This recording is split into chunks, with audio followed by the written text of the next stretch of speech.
maybe it's. It takes. Oh, you have to check E8. Oh yeah. Sorry. So then you Yeah. have to take here. Yes. Yeah.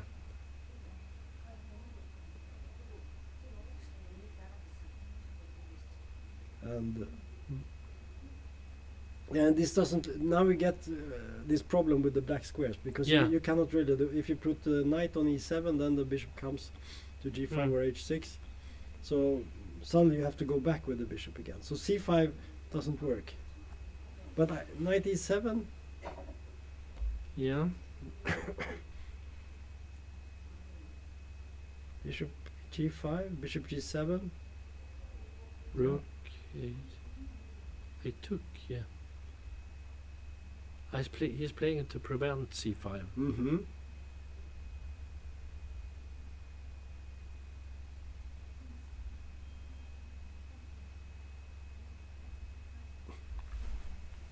Yeah, interesting position. Yeah. Black wants to blow the center away with f6. So the question is, how should white play here? He takes. Yeah, it's quite logical, right? Yeah.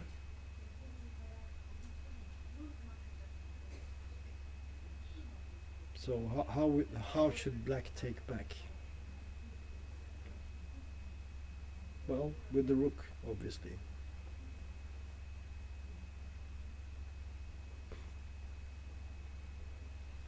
This is interesting. I think. Yeah. It's possibilities for both sides. Yeah, black is sort of playing very hard to get counterplay, but white has the squares, Yeah. and black's pawn formation is a little bit weakened on the king side, and there are some weak pawns on c6 and e6. But d4 can be weak at some point. Should they put the queen on e3 to defend? You put the queen. Let's look at it. Let's try. Let's say we play queen here. Yeah. What should black play now?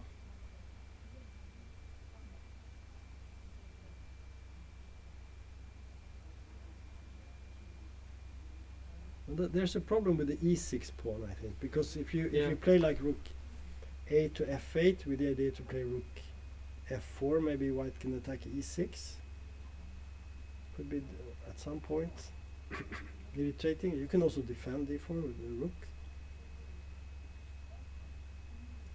Yeah, it's interesting. White is not that bad. It's maybe even. Yeah, fairly even. Hmm. Okay, let's go. So this was Smirin playing black, the second highest rated, against this Henry Ladelma. That was a Finnish guy, right? I think so. Yeah, Finnish guy. Yeah. Was that one of the young guys? We have to check. Forget all the time. Let's see. There we have him, Finnish, yeah. Yeah, he was 22, so quite young. And interesting game. So let's go to the next one. We take this one, the pawn sacrifice in the opening. So he got the pawn back. But things have not developed favorably for black here, because he has lost back the pawn and he has gotten nothing for it. Yeah, and not even castle yet. No. So let's see what happened. So we had this position. Yeah. And we have, just to remember everyone, remind everyone, this is Liviak Leon from Croatia playing against Eres Cooperwasser from Israel. And Cooperwasser went for a little bit daring pawn grab with the queen. The poisoned pawn on b2. Yeah, it was very daring. Very daring, yes. Yeah. And here rook c8 came, threatening to take on c3. But he just castled. That was interesting. Yeah. Because if you take and you Yeah, take the queen a4 and no, I think it's another move. I think it's rook c1. It's mate on c8. okay. We have to show this little Yeah, trick. yeah. Sorry. Take. This is all over directly. You don't have to be sorry. It's actually not quite over, No, but it's over. but it's quite over. You have to Yeah. play this. And this position is not a good position to play. Hmm. Black has only one pawn and two minor pieces. Yeah, so it's poisoned. You can't take it. No, you cannot take it. Hmm. So there was. So Good. instead he played e6. Rook take b7. And I still don't think it's very good. You could take on c3 now, maybe. Yeah, but then you can move the queen and threaten c1 again. Queen a4. Yeah, queen a4. No, it's just very nasty position to play.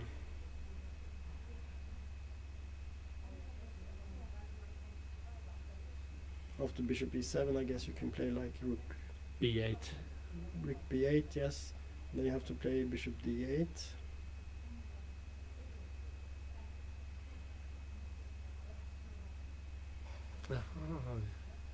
What you do then? But you could also play, instead of playing the check, I mean, maybe the check is good, but you could also play like rook h to b1, just simple.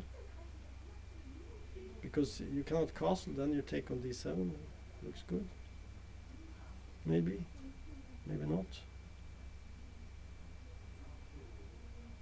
Mm. It's very difficult. At some point. Yeah, Yeah. I would not like to play black. So anyway, in the game there was rook takes b7, queen a6, queen b3, Mm. knight e4, take. And now Givaik is contemplating what he should do here. And we can see from the evaluation bar that it's a very big advantage for white. And you don't have to check the evaluation bar, you can just check the position. Yeah. The position is, let's call it bad for black. And the main reason is, of course, that he has not developed. And He can't develop. It's difficult to develop also. yeah, because Yeah. I don't know, is there a threat to play something like knight b6? Can the... You can always escape on... Yeah, but if you have to play rook c7, check, change, then black might get the pieces out. Yeah. So there is still a question, how should we proceed with white here? What is the right move?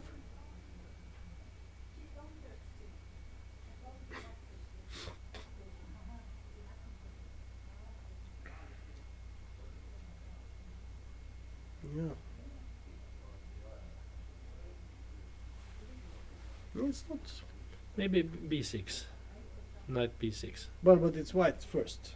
Yeah. So, what do we do? How do we? We could move.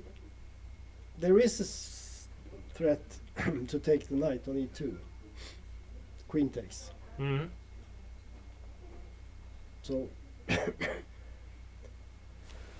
excuse me. Can you do like a knight g3? Threaten the pawn? Knight g3 looks very normal.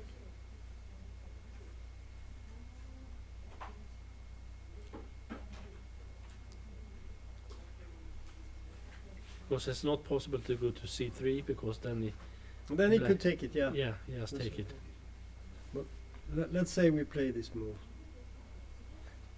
And it's a threat. Maybe it's not the best move.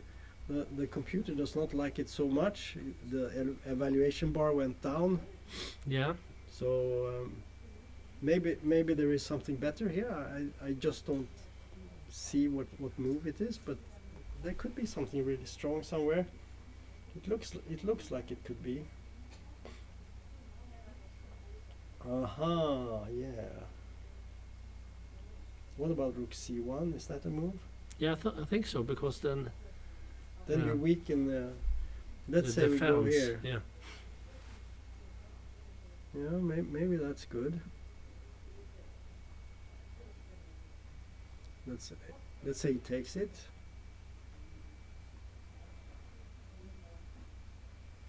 Yeah, it's clearly good for white. Sometimes you might also be able to. Because now knight b6 is no point at Yeah. all. So let's just make a move here. Let's go here. Yeah, this must be good for white. How do you actually get to, well, queen c6 maybe, but then a7 will fall. Oh, this is very good for white. It must be winning, I think. So the position is this. Oh, I think we have to leave it here and go to the next one. Yeah. Okay, so here we have Andrei Dubkov against Nikita Meshkovs. And the last time we were here, we were looking at, where were we? I think we were here, somewhere like, was it like this? No, it was like this, I think. Yeah. This Yeah. was the position, yeah. And e4, as we said, logical. Take, take. Knight d7, rook d1. Preventing c5, maybe. Yeah. After c5, you could even take on c5 if you want to, and then play knight e5. So that looks very dangerous. So queen c8, knight f6, bishop d3.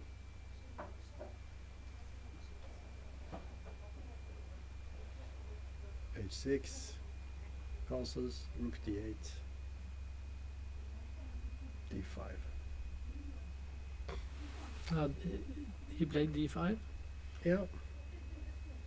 And it seems to be the first new move. I can see that there is a game here between two players, I think two Russians, counter against Chekhov. So this is a theory. Well, I don't know. But Yeah. it could be. But he played d5, and it seems to be a good move. We can see that from the evaluation bar. It gives +2 for white here. So Yeah, but it could be preparation. probably because And that's it's- what I'm it's- thinking in this tournament. There will be some really nice computer, Mm. not cheating, Yeah. but preparation. You're But allowed it to seems prepare. that you're sacrificing the pawn. Yeah. Yeah. So let's see what happens if we take this pawn. Mm. So we take it, okay. So now the question is, what's the point? Well, if we play like e5, maybe then knight e4 is a possibility, right? Yes, of course. Yeah. So black is also threatening to take on e4, so he must do. He must take on d5. Well, no, you could. There is. Well, there are. You could take on d5. That's definitely possible. Yeah, that's a possibility. I'm also thinking, could you take on f6 and play e5, And bishop And then- f5. and then knight to d4 and knight f5 and try? I don't know. It's a possibility. I don't know if it's good, but it's possible. Let's see if you try that. But he didn't do that. No, we tried to we looked at this, or was it? No, this is the position, yeah, and it's white's move. So he's thinking now, should he take or not? I mean, if we play this move, then this looks very strong for black. Black has a pawn more, and white has nothing. So we cannot play that. That's out of the question. So we have taking here, We're taking on f6. But if we take here, it doesn't look. This doesn't look. The evaluation bar says it's equal, and we have nothing much. So what I think perhaps could be the move is this. Bishop takes. Bishop takes. e5. E5. And let's say the bishop goes back. Bishop f5 directly, or Maybe bishop f5. I was thinking maybe to go here. I don't know. No, that was not good at all. That was a big mistake, obviously. yeah, bishop f5. It's not so good. So let's see. Is bishop f5 the move? No, that seems to be good. And the queen has to go into the corner. Maybe now we play e6. Yes. And then you have like Knight a mate. e5. E- Yeah, a knight. The knight comes. We have this strong move here, yeah, and we have this, and we have this, and the knight can come to here or here. it's winning. So it's a tremendous attack. Yeah. And the queen is on b8. So d5. It's a good. I mean, I know that Nikita. He's an excellent player, and he has really studied the openings well.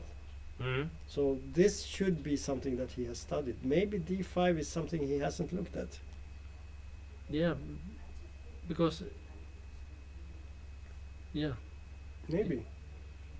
he must take.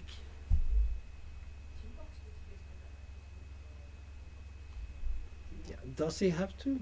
Is that? Could you do something else? Now, if he takes, he can take with the queen. So maybe so. So what can he do? And what's the threat? What's white? What is white threatening here? I want to know.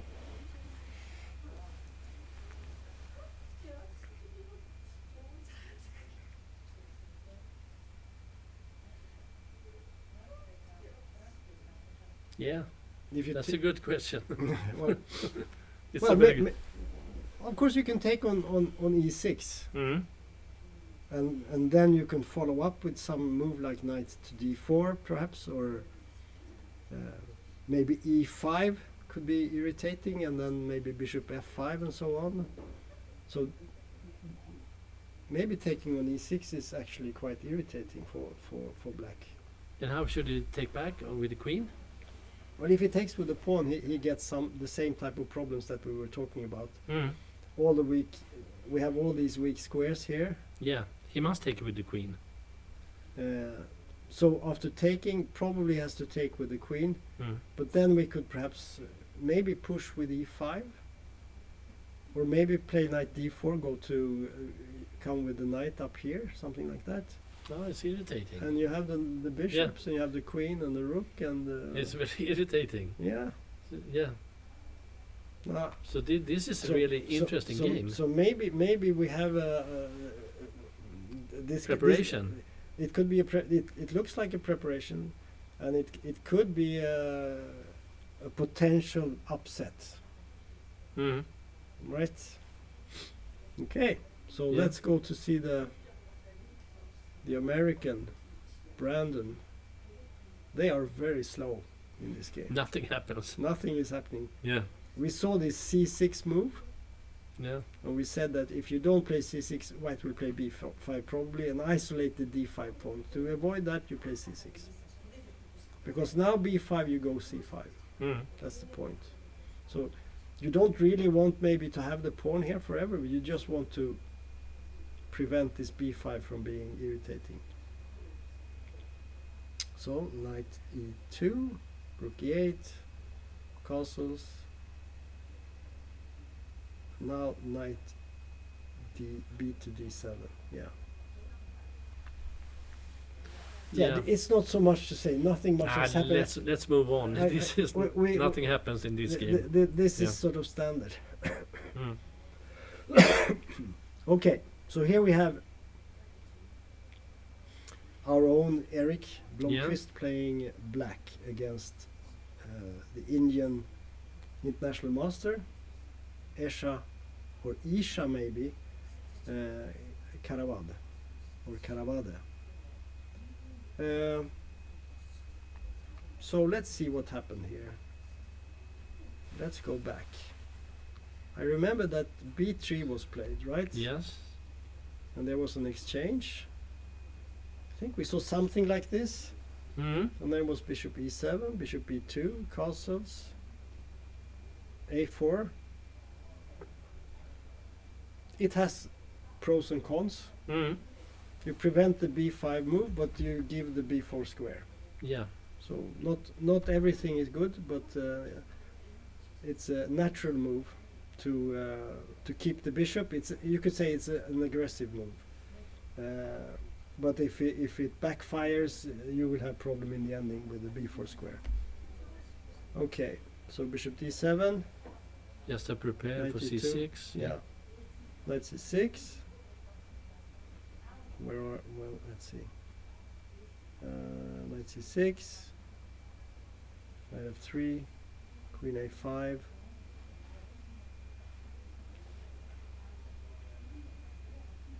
Yeah, it's slightly unusual setup with the pieces, but black has. Yeah, that's a advantage coming up in the end game. Yeah, and he has this Yeah. square. He wouldn't mind maybe at some point exchanging something, maybe exchanging queens, Mm. because he has something he can build around. So okay, queen e2, rook fd8, rook fd1. Still, nothing much has happened. Mm. The game is about to start. I would say. Yeah. Okay.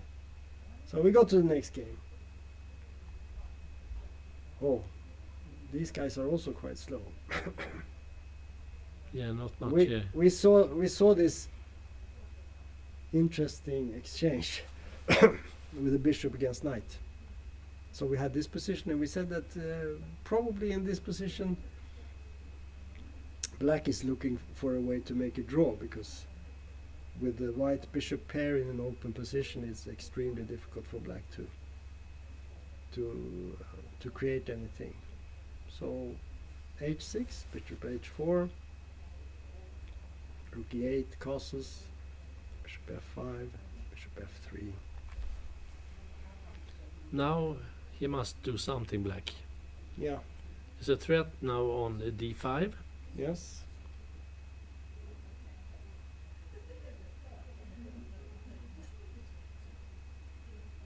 How can he prevent it? The drastic measure is to play g5, Yeah, but it's not always. but it's not that fun to do it. No. Can he? So if you don't want to play g5, Can you play bishop e4? you can play bishop e4, definitely. I don't know, if you play, let's say you play bishop e4. Mm. Let's say You threaten to take on f3 and d4. let's say I take on f6. Bishop e4, bishop takes f6. Let's look at it. Ah, okay. I'm just wondering here. Maybe it's bad. Take. So I was thinking if you could play this move. No, it's probably not good, because there's.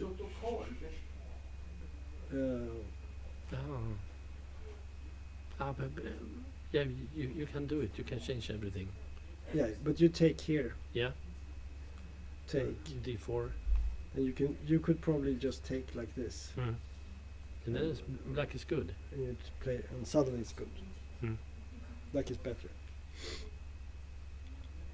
So, so in this position, Bishop e4 might be a good idea. yeah, It's irritating. yeah.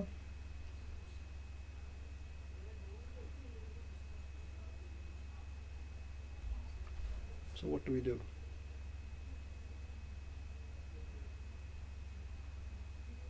I think it seems to be okay for black. Mm-hmm. Yeah, it's okay. It's an okay move. Definitely.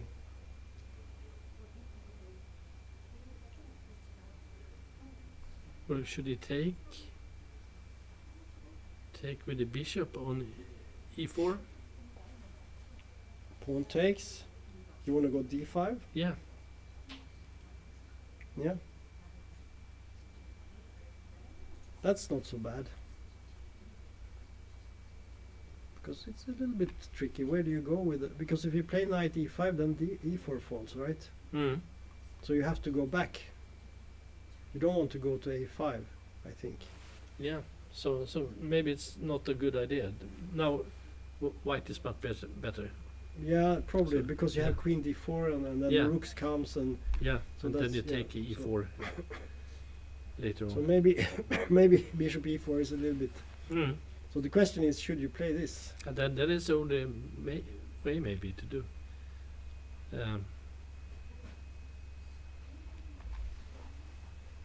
Because now the pressure is gone, Yeah. but you weaken your king side. Yeah. Knight e4. You like to force the issue. I don't know. Yeah, maybe.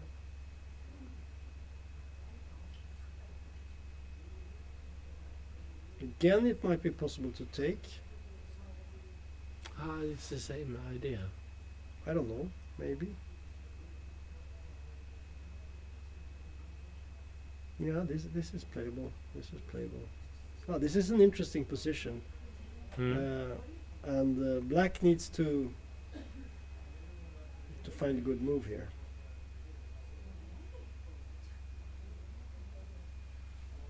Yeah. And he's the lower rated player, and we said that he was playing for a draw. That was maybe a bit unfair, but because of course black Yeah. can win in a position like this, but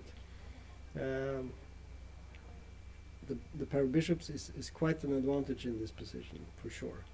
Yeah, but Maybe black can force somehow an exchange of one of the knights against the bishop. G5 was okay, I think. Yeah, it's a playable move. It Yeah. might be the best move. Mm. Because there are some problems here, and maybe this is best. Bishop g3, and maybe knight e4. Maybe. But let's say if you don't want knight e4, let's say you play something very simple like this. Is that a move? It's a bit passive, I agree. Not really doing much.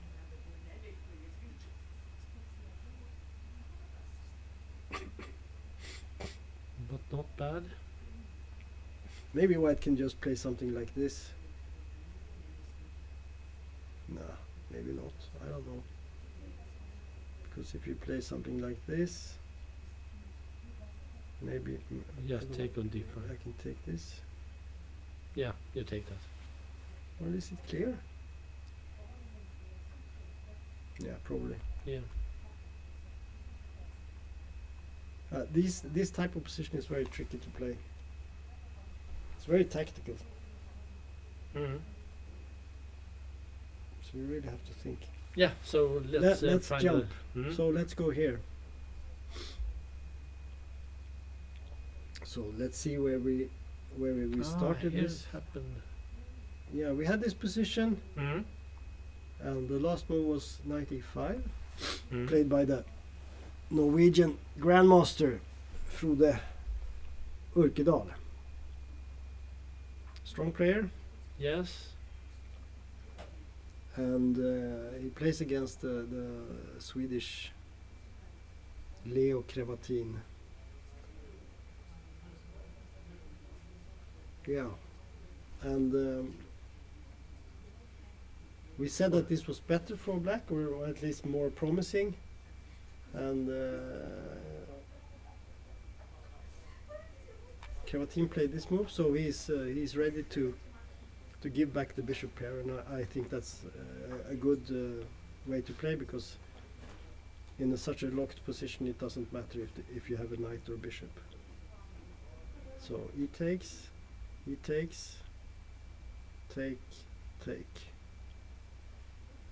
knight d7. Yeah.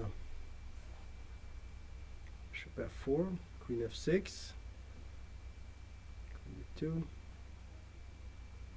e2, knight b6. Oh, interesting. Yeah. Yeah, white has actually misplayed it a bit now because No, there are no good moves. He cannot play b3. Then the rook falls on a1. And if he plays rook c1, yeah, which he did, then the a4 pawn falls. yeah, and he has white has not even castled, so it's pawn down and And if you play something like here,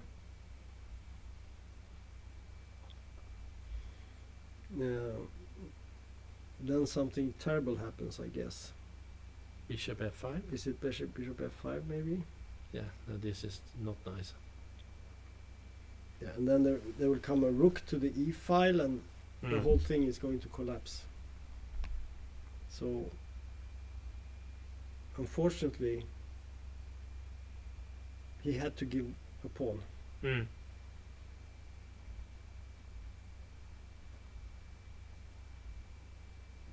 Okay. Now it's threatening. He has a threat, Mm. knight e4, but black has. Yeah, he's just pawn up. Yeah, well, I don't know. Should you play bishop f5 here maybe? Yes. No, then again, take. But he's Yeah, but I mean, you get the. Yeah, I know, but yeah, maybe you're right. Maybe it's not the best. But knight e4 is a problem.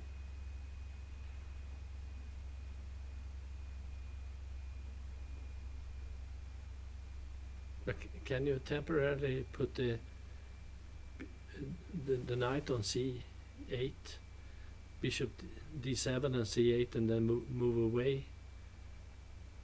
But after bishop d7, knight e4.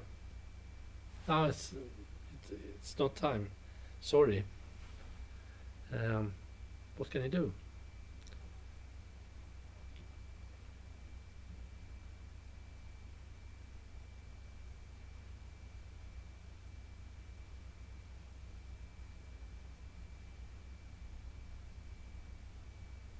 Yeah.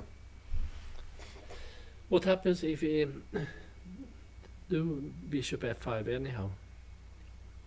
Knight takes, queen takes, bishop takes d6, and you have a check on the e file, but maybe just king f2. And I don't quite see what's happening. I mean, the position is still playable, of course. You can protect c5 and just go on. Mm. Probably black is better. Let's check it out. So what do we do here? What's the best move? Is this good? Well, this is not so good. The computer says it's about equal after that. Mm. So probably not the best move. So there must be a good move here. Which is the good move? Rook e8. And then he moves the queen, king.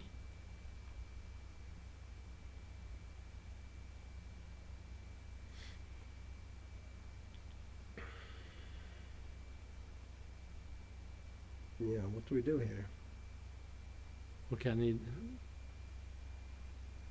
I can't go to d8 because then he can take bishop g5. Mm-hmm.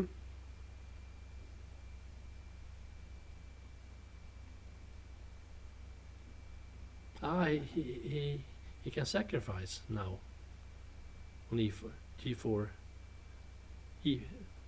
If he goes knight e4, he sacrifice. Yeah, yeah. So that's a temporary thing. So maybe you can just move the bishop, Yeah. like here. And then knight e4 is bad because of take and g5. Let's look at that. Yeah. So that didn't work. And you win material. Yeah, So rook e8 might be good. but you must go with 2. I mean, if you go here, this looks bad, right? Should not be good. Yeah. Now the king is really in a bad way. So that's not possible. So you have to play this move, right? And now you can play something like this. Mm. But let's say you play something like E1 with the rook. rook e1. Okay. Now it's a threat. Yeah. I mean, black has some play here on the. But now we can go to C8. Can you? Yeah, that's possible. And then move the pawns on the A5, A4. Yeah, but the computer is not so happy with this. No. According to the evaluation bar, it's now suddenly good for white. So this is not so. This is not trivial. If we cannot find it with the evaluation bar and everything, we could check the computer, but we don't do that. Yeah. We try to think ourselves, even though we get some help. But the first move was right, to check on E8. That was so far so good. Yeah, maybe rook e8 was the best move. I don't know, but it seems that you should do that. And king f2, and then we played bishop d7. I don't know if that's the best move. Maybe there's some better move here.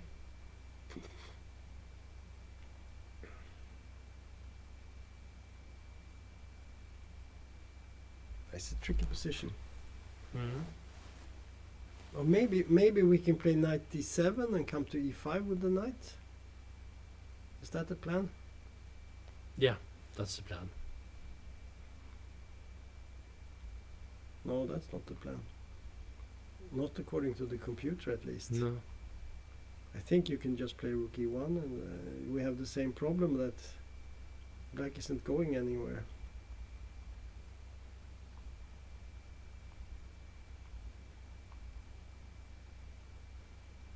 Did he play this?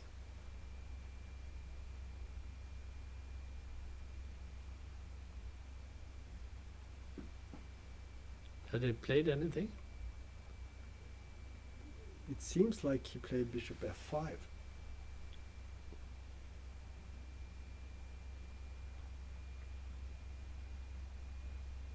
And then queen e7. No. Knight g3, queen e7.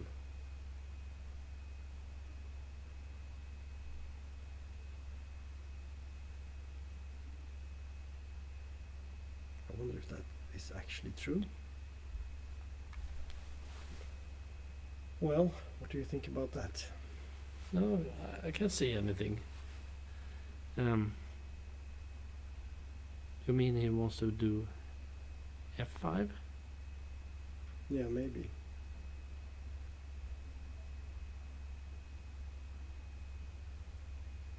Oh, maybe. So, should we try to exchange something here? Yeah, try that. Well, that seems to be good for black. And then you have to go to f2.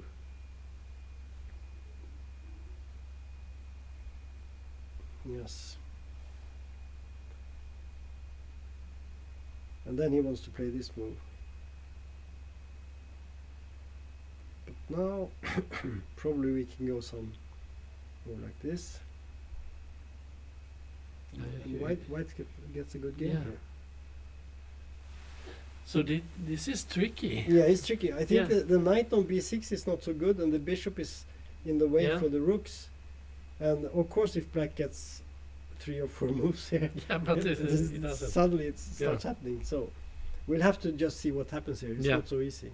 What do you say? Should we take a little break? Yeah, Okay, we will be back in a few minutes. yeah.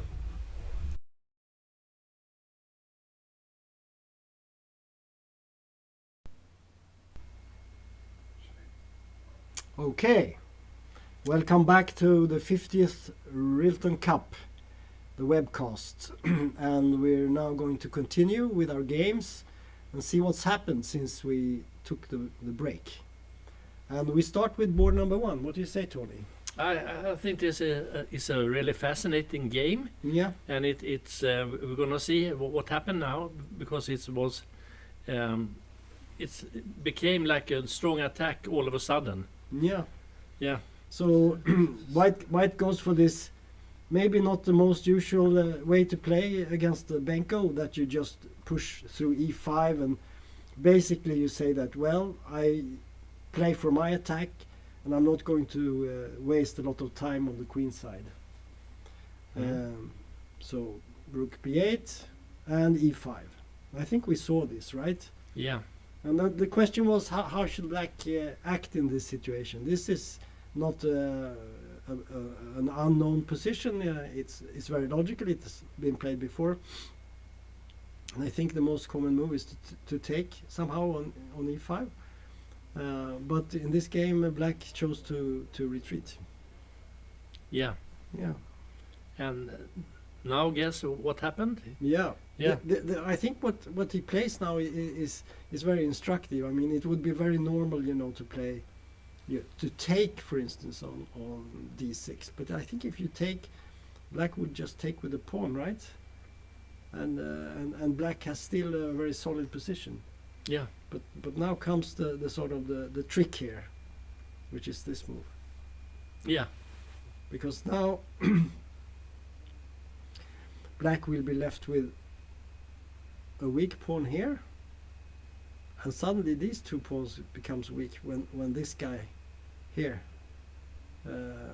disappears. So he suddenly, with this move, he weakens all the black pawns on the king side yeah. in one move. Black is forced now to take on e6. Yeah. Otherwise, it will collapse. It will be even Yeah. worse. It will be Yeah. worse. It goes So we quickly. took, and now again, interesting move, because it would be tempting to think, well, I want to take with a pawn, and then I want to put. I mean, you could think, yeah, I should take with a pawn and maybe put the knight on d5 and knight g5 and so on, which is a way to play. But he just takes with the rook. Yeah, there's Simple. an immediate threat on e7. Yeah, So how should he handle that threat? yeah, that's the problem. How do you? So the question is what to do in this position. I mean, it's not so easy to say. Obviously, the computer gives white an advantage, but white is still a pawn up, so that's not so strange. No, I don't know. Is it possible to play something like bishop to f6? But probably then you just go knight e4, right? In the game, black played this move, but that is almost it cannot be good, because this is the pride of the black position, the bishop on g7, right? Yes. So when you exchange that, your king side is it's just ruins. So this looks like a bad move for me, at least. yeah, Yeah, but it's not easy to say. I was thinking maybe something like this, but again, maybe you can just play something like this, and then when you exchange here, there will be weaknesses anyway, and you're getting nowhere down here. So yeah, it's not easy. Chess is difficult. Anyway, let's see what happened. There was an exchange. The queen takes, and now just bishop g5. Yeah. e7 will fall, and the black king is in a bad way. So knight f6, rook e7, rook e8, rook c1.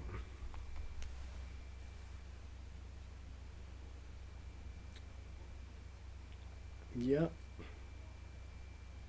So you have to move the queen somewhere. And this is the position in the game, I think. The question is, what should black do here?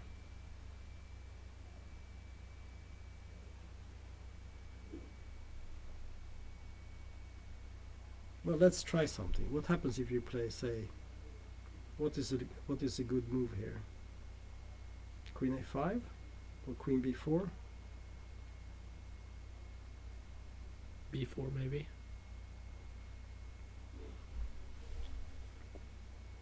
Yeah, it's obviously not a good move, but maybe now you can play something like Queen e2. queen e2. Yeah, this is horrible. The queen comes to the e6. Yeah, and f7 or f6 is falling. yeah. No, it doesn't work. Yeah, I mean you can try something like this, but It's a threat on f6 you and have to play something like this, but you just take here. Mm. It's just falling to pieces. Yeah, so the position is this, and I think we're going to see a white win in this game. I guess so. Yeah. This is easy to say that black is really strong here. White is really strong here. So Yeah. then we jump. There were some troubles with the DGT board, the electronic board on board 2. So we're gonna wait with that game, and we look at board 3. And this is a position that we looked at before, and we were not quite sure what to do. So we had this position. We were thinking maybe what happens after rook c1, and it looked pretty good with the idea of playing for the attack, something like this. Maybe black takes, white takes, and black has enormous problems getting his pieces out, most likely winning. But instead, white surprised everyone, maybe even the opponent, with queen b5, allowing a queen exchange, which I think would be, at least if I was black, I would feel that that was an improvement. And then there was bishop e7, rook c1, exchange, and now bishop d8, knight b3, and Is this the position now? we think this is the position, but it has been this position for quite some time now. So I'm wondering if there is something wrong with the link. I'm not sure. I wouldn't say for sure. So white is for choice here. I don't know how good this is for white, but it looks good. But it's Can knight c5 be an option? Maybe. well, there are many ideas, but I mean rook b7 at some point maybe, and then maybe some a for a5, or I don't know. Mm. In the right moment, because after rook b7, if you play like bishop b6, yeah, then you could play a4, a5 maybe, and put some pressure. I'm not sure. It's not so clear, but Yeah. if I was white here, I would feel confident that I have a good But the idea also with if you go like knight c5, you're threatening the e4 pawn, yes. but you're also, if black takes, you take with the pawn, and it can Mhm. easily go c6 and Mhm, c7. mhm, mhm, mhm. So Yeah, it looks very good. This must be good for white. And as you say, knight c5 looks like an excellent move. Probably black needs to try to address that problem now, but the question is what you can do. Because if you play knight b6, I mean white could even play something like maybe rook a5, try to take the pawn immediately. I don't know. Or maybe again, as you say, knight c5, because f5 you take on e6. Yeah, this looks very bad. yeah, It must be winning for white. but it was quite a shocking move, because you thought that white had a really excellent position, and he just changed queen. So that was Yeah, but almost. it's a style question, Yeah, and you don't have to play the best computer move to win in chess. No, You have to play the best human move. yeah. So this was interesting, Yeah. surprising move. Yeah. I think. So let's go forward, and So let's go back to see where we were. Yeah, we had this interesting situation. This is again the game again between Dubkov and Meshkovs, Nikita Meshkovs. So black is the higher rated player, but we suspected computer preparation, not cheating. Observe that. Yeah. Because d5 was a new move. It hadn't been played before, and it looked a little bit it's not maybe the most obvious move to play. It's unexpected, but it's as Because- we talked about, it's very strong. It seems to be very strong because this is the position where you have many moves that look good. I mean, like playing rook e1 would maybe be an idea. A move like knight e5 looks pretty strong. There are many moves here you could try. Yeah. But he played this very, in a way, daring move because it's a pawn sacrifice, but it seems to be very strong. And as we said, if you take this, probably white has a very strong attack. And this was the preparation, we think. And now this move of yours, bishop f5, very strong move, Yeah. hitting the queen, and then probably e6, maybe. With so many threats that it's almost impossible to Yeah, with a very strong position. live. Live. Yeah. It's very difficult to live. Yes, yes, yes. Yeah. Very difficult. Yeah. Very nice. Okay, but in the game, black played I would say a little bit surprising move, but knight e8. Going for defense, I would say. Mm. And white decided to take the pawn. The queen came out. And knight d4. But now black would have liked to have the knight on f6. So now white is getting a very strong position here. Bishop f8, rook e1, c5.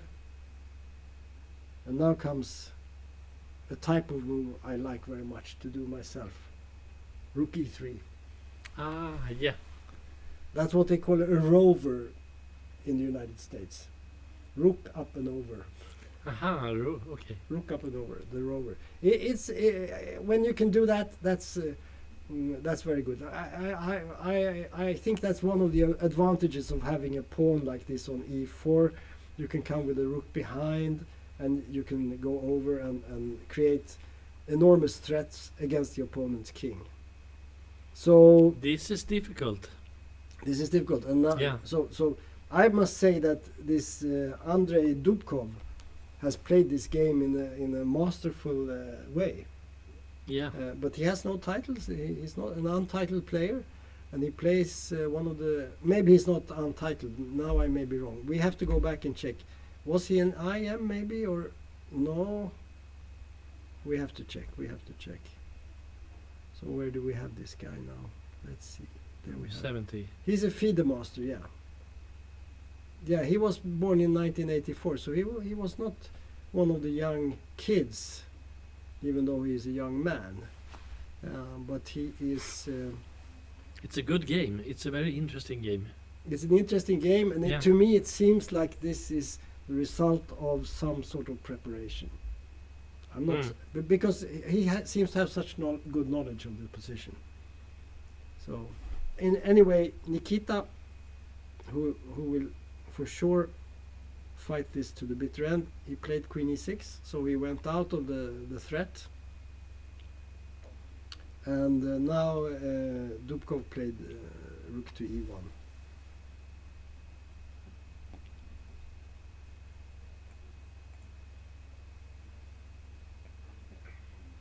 Yeah. Yeah.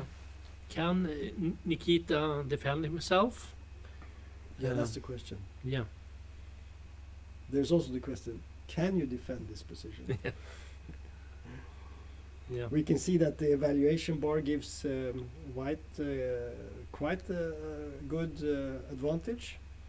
The question is if this is enough to win, I don't know. You still have to make good moves, so you shouldn't really check the evaluation so much. because the evaluation can be based on some very exact and difficult moves that you don't find in a practical game. But if I was white, I would feel quite happy with this position. It looks good. It looks good. Okay, shall we move on? Yeah. So we go to this one, and Still not so many moves done I think we saw this position. last time. Yeah, and then we have seen rook b1, g6, king h1, and a6. And I don't think we have anything more to say about this. What do you think? It takes time. Yeah, this is Yeah. a slow game, and we will just have to wait for further development. So we go to Eric. Yeah. And we have to go back here. Yeah, we had this a4 move giving the b4 square, and then we had some development, and the black came out with the queen. And I think we were at this position or something. Yeah. And Isha, or Esha Karavad, she decided to exchange knights on c6. In general, I would think black likes some exchanges, but I think maybe she was a bit afraid of this b4 square. That might be the reason. So she exchanged and played the knight to e5 and bishop d5. And yeah, if I was black here, I think I would be pretty happy. I mean, all the pieces are out, and some exchanges coming.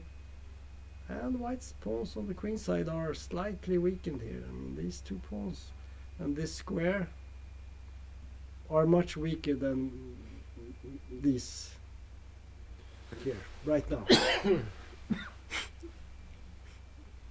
Okay, knight g4. Exchange.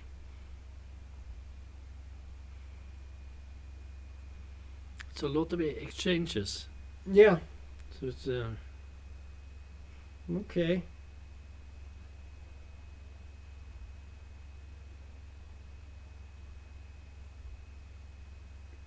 Well, let's point out there's a mating threat here.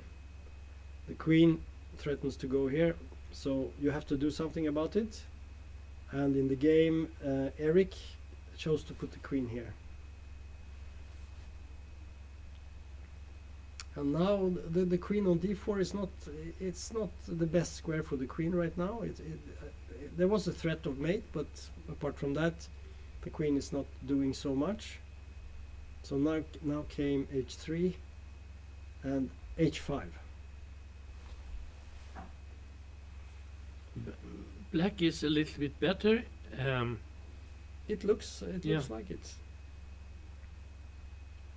Maybe. Let's see. So in the game there was knight e5.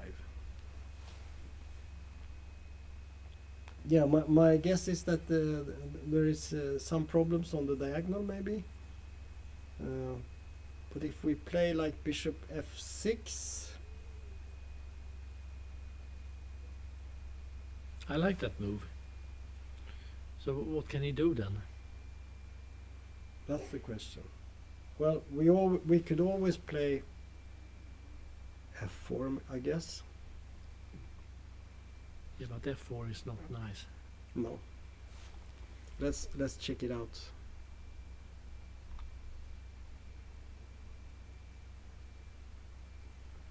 It's a lot of threats now.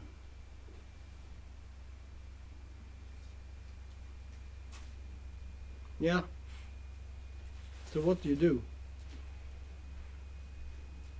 What can you do? Is f4 the only option? You're threatening to take the piece. No, f4 is not good. It's a bad move. Well, it looks bad, as you said. No, there must be something better here. Let's think a little bit. Knight f3, then you take the queen, and then you take the bishop on b2. That's not good. Mm. So, well, you could actually move the queen, and then after taking on e5, you do f4. That's one possibility.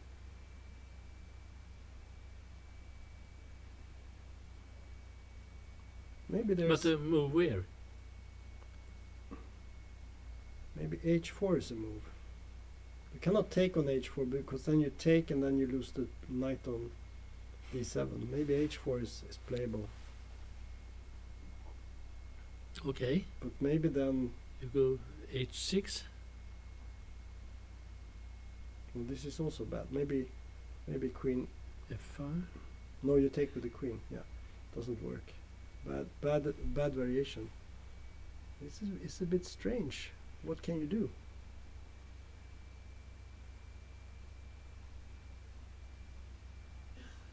Let's say you play here. It's also bad. Then you take on e5, yeah. But if Then you go f4. like f4, queen f4, can you do that? Oh, what happened? Yeah, we went back. Yeah. Change game.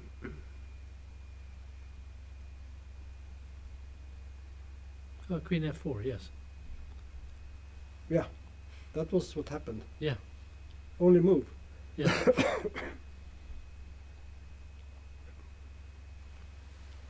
And now, It was not easy to find, but it's a good move. yeah, it's the only move actually. Well, it's not the only move, but it's the only Good move. decent move. And the point of the move is that it seems like black should be able to win material, but if you take with the knight here, then black takes the queen, white takes the queen. You have to take back, and then suddenly the knight is unprotected. So that doesn't win anything. And you cannot take with the bishop because the queen falls. So this is a possibility.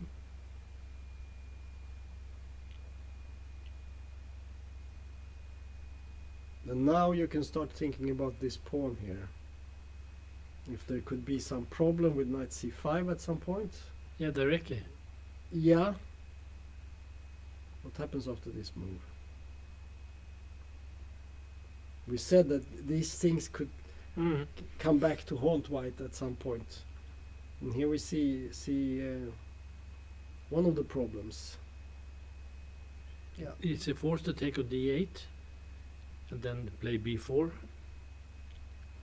Yeah, we can try that.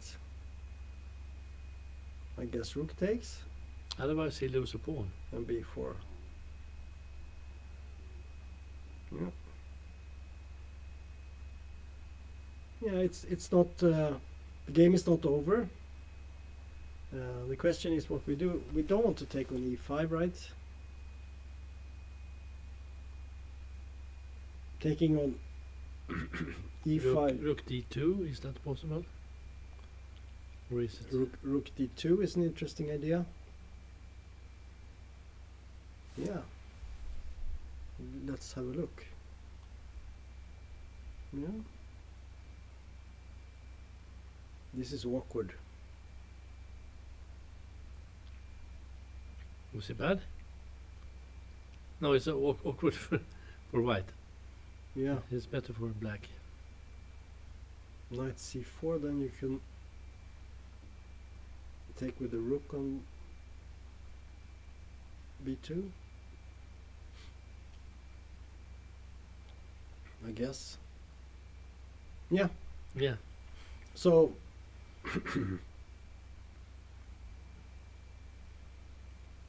so queen f4 and we don't know what's going to happen. No. Let's continue. Yeah. So here we have this game. We have to go back and remind ourselves, where were we? What was happening? Yeah, it was this game. And we got the g5 move. Yeah. Our favorite move. Yeah, it was good. And I think the the g5 move was perhaps It's good to escape this. it was binding, yeah. probably a necessity. I think Yeah. you had to do it. I don't like to have No. position. Yeah, and it's not too bad. The black king is still quite safe. So bishop d3, and now a6. Just protecting against, I guess protecting against this knight move here. So a6 and queen d2, knight a5. Yeah, and we see that the knight is looking at these squares. Ah, yes. So what would you And play? You can't take on d5 now because the knight on f6 is protected by the Yeah, queen, so yeah. you lose a. Yeah. Yeah. We had this position, but the pawn was on a7 and the queen on d7, and then Yeah, knight takes d5 was good, but here it's not possible. So in the game he played rook e1, going Mhm. out of all the forks, and rook takes e1, rook takes e1, knight c4, queen c1, rook c8. So I have to say, so far well played by black. he has improved. He has improved his position, and white is still better because he has the pair of bishops, but black has quite a lot of activity, and I think one of the main things to do when you have knights against bishop in an open position is that you have to play actively with the knights. You cannot try to just stand and wait. You have to do things, and I think he has done that. The knight a5 c4 plan was quite good, so let's see what happens. h4, yes, white also has to do something to prove that he has something in the game. Knight e4. Knights are jumping. Take. You have to do something here. I mean, Yeah, it's many threats there now. are many. Yeah. Threats are coming, so you have to do something. Take. Take. Take. Take. Take. Take. And now, of course, you would like to take the pawn like this, but there is a little problem here. Ah, beautiful. Yeah. The backward knight move. So instead of taking directly, can you do something in between here? Yes, he played b3. Hmm. And knight d6 was played, threatening the queen. But of course white is a little bit better. I think the black king now is a problem. But the black still has activity with the rook on the c file. It's an ugly game. Yeah, but can you play like a queen e3? Maybe. Yeah. Where should you put the queen? The queen is threatened. Let's look at it. Queen e3, you say? Yeah, maybe because you can you could perhaps take on d6 and take on e4. Maybe you would do this. And now, can you take on, or maybe you could also take the bishop. Yeah, but it's a one pawn. Is that? It's a pawn, but it might be a rook ending at some point. And the white king is also a little bit. Hmm. If you take on d4, I guess it's very dangerous because you play rook. Yeah. Rook d1, yeah. And then it's over. So let's say we take, Yeah. and we make a move. We make something solid. What is a solid move in this position? Oh, what's happening? You managed to change the game some way. Yeah, well, let's go back. Hmm. Yeah. Yeah, we were analyzing knight f5 here. I don't know if that's the best move, but Yeah, but how? no, it was white's move, right? Ah, he didn't play queen e3. That was the reason. Queen d2 Ah, was played. Queen d2. Okay. Queen d2. but it's the same threat. The reason he played like this is because he does not want this knight f5 probably. Ah, okay. He still has the e4 pawn as a possible win. I don't know, but now after knight f5, yeah, knight f5 is still possible, right?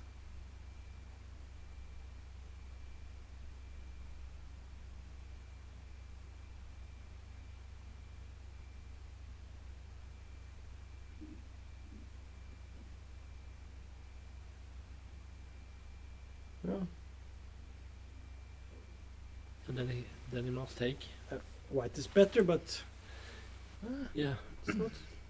The evaluation bar says it's about equal with a slight white advantage, and I think that's correct. I think black has some chances here because he's not passive. He has moves. I don't know if this is a good move, but it looks reasonable here too.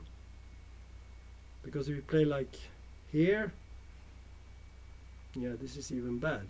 Maybe. F6. Yeah, maybe f6. Then it's problem. Yeah, that's bad. So you cannot do that. So he must So take. knight f5, probably rook takes. Mm. Yeah, we can take it now.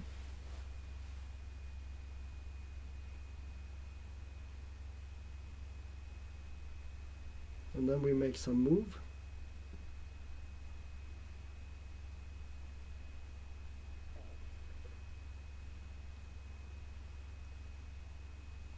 Maybe some move like F6. I don't like f6 because it weakens the king side too much. Looks dangerous. Well, probably playable, but I was thinking, what happens if you play something like, maybe then you have rook e5. Yeah, that's true. So maybe something else. Rook c6. Yeah, maybe rook c6. Yeah. It's playable. White is better, but it's still. If you get the Yeah. queen exchange, I think black makes a draw here due to all the weak pawns. Okay, let's go Yeah. to the next one. Ah, this is Oh, interesting. things have happened. We have to go back. Because this was one of those where we didn't know what was going to happen, right? Mm. So where were we here?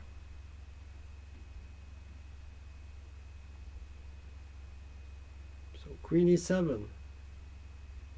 This was the magical move. Right? Yeah, he went directly knight e4 on that move. Threatening on d6. Yeah, because now on f5, then you can take with the bishop on c5, on d6.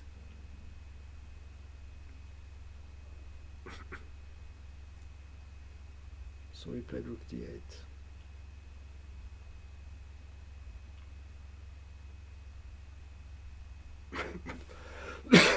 Yes, very nice. He has managed to defend the d6 pawn, which was the problem, and he's actually ready to push the a pawn. Not immediately, but in the end. So now comes a shocker. Oh, that's unexpected. Yeah. Really out Some, of the blue. sometimes when people do that, Hmm? you're not quite sure if the opponent has seen it or not. I mean, if he had to take the knight, he would lose, right? Mm. Because the queen is trapped. Mm. So wins immediately. But luckily for black, he can just step aside. Yeah. You know, I'm sure that Urkedal, who is a very, very strong player, I'm sure he saw this. Mm. This was a part of his So calculation. does he have to go away now again? Now he plays bishop g5, h6, and now it took.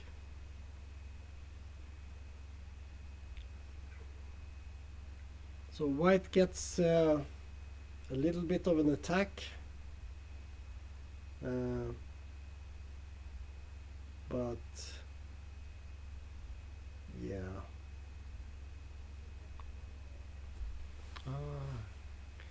Okay. Mm. Black has a piece for a pawn. That's not so good. No, it's not so good. But he has, on the positive side, he has a fairly safe king right now. The black pawns on c5 and b4 are weak. The knight is not so good on b6. But will it defend just with knight d7? He must defend c5. Otherwise, it's Yeah, that's the question. What would you play here with black? knight d7 to defend c5. Yeah, there's also some threat with at some point. Well, maybe the biggest threat is to take on c5 and then go bishop d4. Yeah, and then continue So, with moving the. Should we look at that? Knight d7. Yeah, it seems to be. Okay, knight d7. Yeah.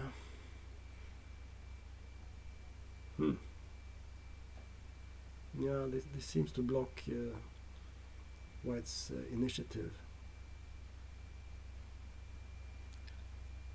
Rook e7. Yes. Just to continue, and maybe to threaten something with the queen. Or also bishop c7 is Yeah, might be a threat. Yeah, it's still a game. Yeah. No, it hasn't happened yet. no. Yeah, it's not so easy. It's not so easy. Knight d7 is certainly the most obvious move, but yeah, in practice it seems to be not so easy. If White gets to take this pawn here, Yeah, and then maybe move the bishop here, and suddenly he could get an attack again. Second wave. so you must defend c5. Yeah. But rook e7 looks good. Yeah, how do you play this?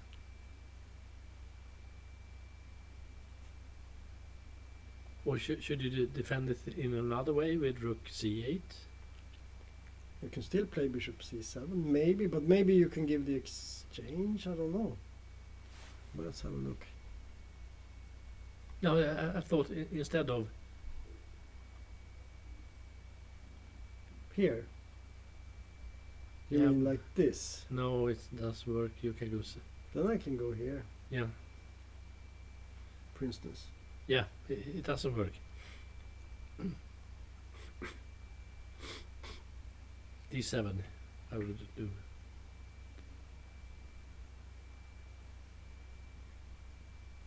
Maybe go out with the queen down here. Maybe some. Yeah. No, first you do knight d7 to defend.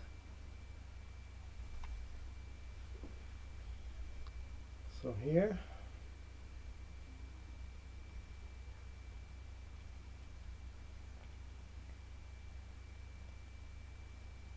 Is there a threat on f7 or?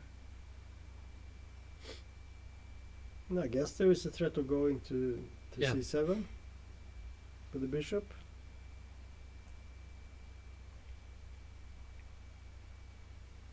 You can take the other rook also to e line. Yeah. And it's not easy for black to do anything. You would like to rush Yeah. the A pawn and then the B pawn. Yeah, If you could get here and then down here.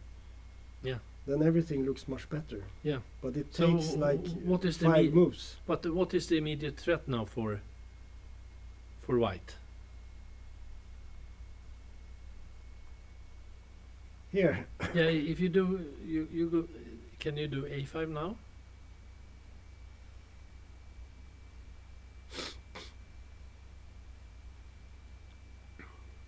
Yeah.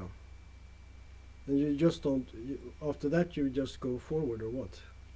Yeah. Yeah, it might be the best play. And if I take here, You go with the pawn. yeah, It's beautiful. yeah, Yeah. I think you're right. I think Yeah. black has to play for activity, because if he plays for material, this could be very nasty. Mm. So it will be exciting to see what happens. Okay. Yeah. So now we back to. I don't think we've looked at this for a long time. This was this fascinating idea with the queen. I think we have to remind ourselves Mm. already on move 4, Queen A5, right?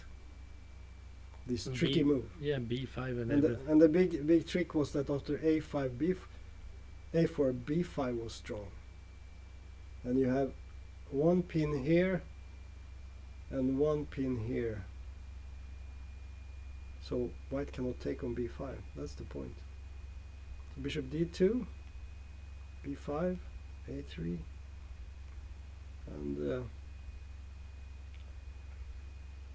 we get the Benoni, where white has played the pawns to C5, B5. It's not really a Benoni because then you exchange C against E, but it's very similar to Benoni. And now we had this, Yeah. The And- ugly move. the ugly move, yeah. Mm. And now we were talking about maybe to go back and put the knight on D6, but Juan, he went for this one. You want to put it on F4? Yeah. I wonder what if this how this was. Yeah, this was a possibility too. Not so bad. But okay, knight H5, bishop B2, knight F4.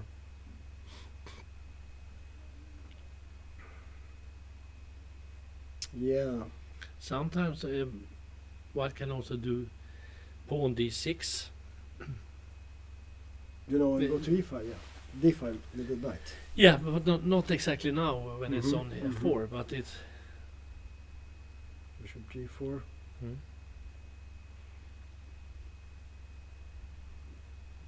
Aggressive play. And then here. Interesting. But as I said before, Juan, he wants active play all the time. He's always looking for the active moves. And Yeah. he's an expert attacker. And he's also very strong in the end game. So this looks very promising for him, I would say. Knight B1. That's quite a move, right? But it's quite logical. He wants to jump back to this square and Mhm. get the blockade. Okay, rook B8, knight E2, C4, no blockade, B3, take, queen C3. That's the type of move that I never play. Just going in with the queen like that. Yeah. But maybe it's a good move. Now, the computer is not too happy about queen c3. It immediately gives white quite a big advantage. Yeah. It's take.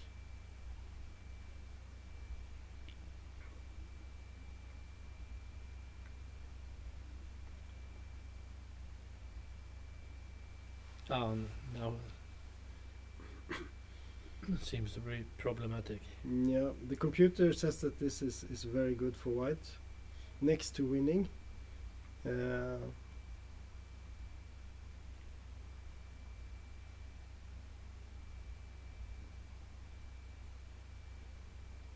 Yeah.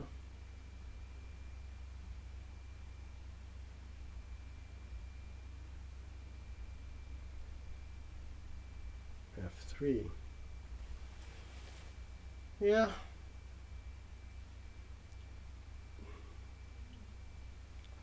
White has a pawn, but black can regain it now by exchanging and taking on b4. But I think the problem for black is actually bishop on G7 and this- all the black, this guy. yeah, and all the pawns that Yeah. is So blocking it. This guy is the problem. So let's see. Take, take, take. So how do we continue? We do not play this move, right? No, Because there is some tragedy happening here. yeah, but it's not a hurry. So can you? There is no hurry. I don't know, maybe we should put the knight here. Mm. Something like this. And then we could go with the bishop maybe. Yeah. And just, you know, establish something here on the queen side. In the end we come with the rook. And you can also plan to do G3. Yeah, and then Yeah. then the knight has to go back. Yeah, and Yeah. so on the So- wrong side so- again. So we could plan this and then this and then the knight has to Yeah. go home. And then you have the two pieces and that are good, and black have two bad pieces. Yeah. No, this is not so good. And the question is what went wrong for black. I'm not so sure. It looked. Was it Queen C3 that was a bad move No, we earlier? well, somewhere here he played G5 here, and this is the start of something that does because it looks like an attempt to attack. Could he instead have put the bishop on B7 and followed by H5? Yeah.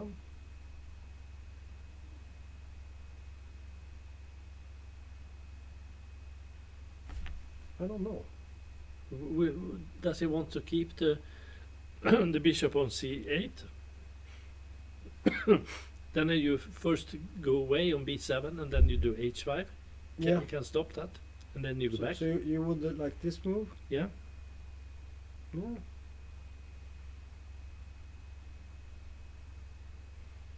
It's a nice idea. We go back, we force Yeah. the bishop away, and then we. Yeah, or maybe you just put the rook on A8 on D8 before, and then you Mhm. can have it on C8 Mm-hmm. and be Yeah. attacking a piece. I like this a lot. It's a nice idea, Yeah, and keep some flexibility in the pawn chain. yeah, Yeah. I think you hit the head of the nail here, yeah, because after this move yeah. Everything is dead. here, Yeah. and this, and this. Suddenly we see that all the white squares, he has given all the white squares everywhere. Yeah, That that would have been a nice idea to. Well, this is still certainly playable, but after a few moves,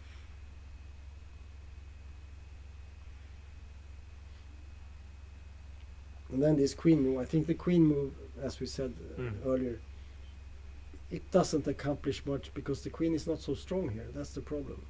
Mm. So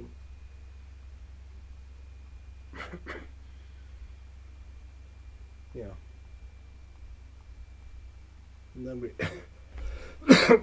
then we have the position, Mm. and to my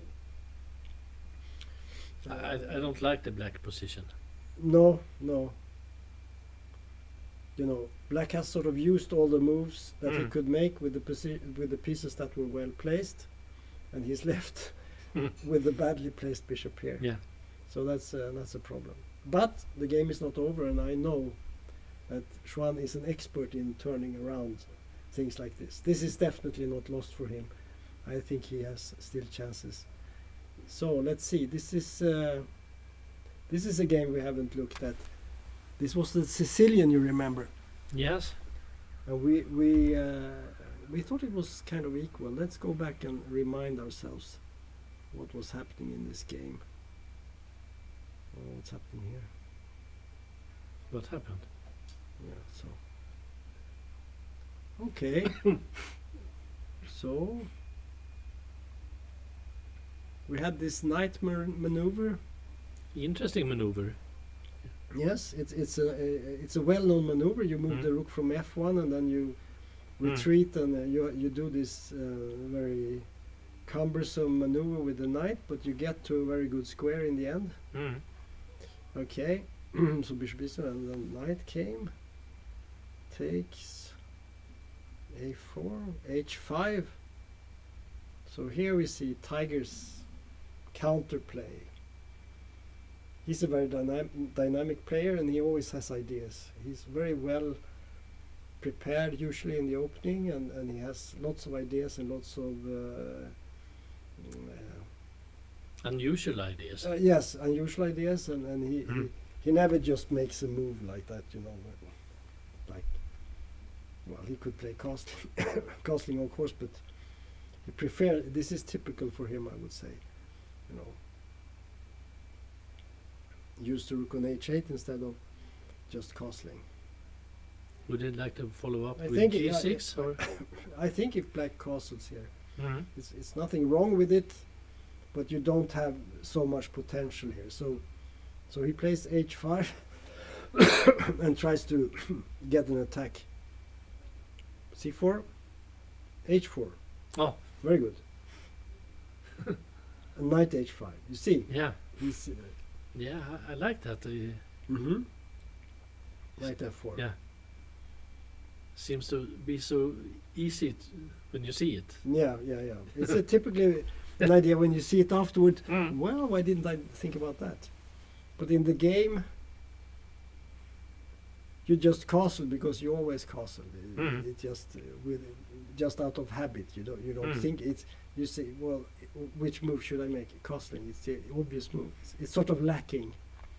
But instead, Tiger plays something, constructing some new idea here, and suddenly this seems to be a very obvious idea.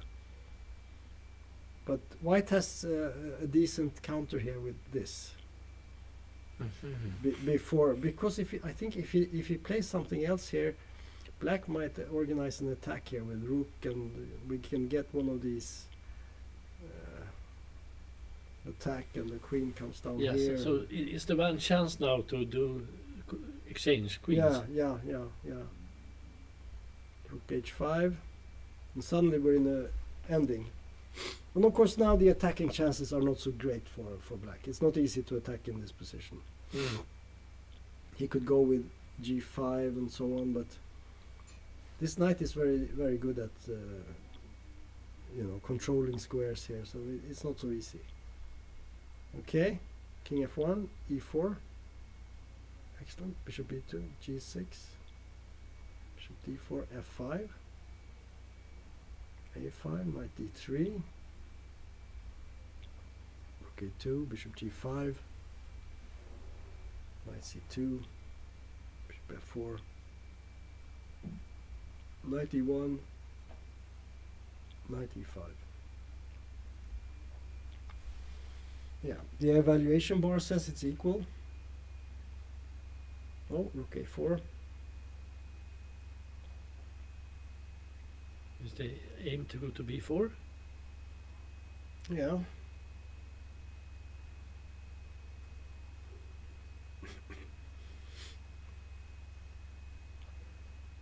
But to me it looks like Black has enough counterplay. I don't think White has anything. Rook b4 you can just play maybe king c7, I don't know. Can Black do anything with the g5 or? Maybe, I don't know. The question is if anyone can do anything, really, if the other guy is on his toes, or rather, yeah,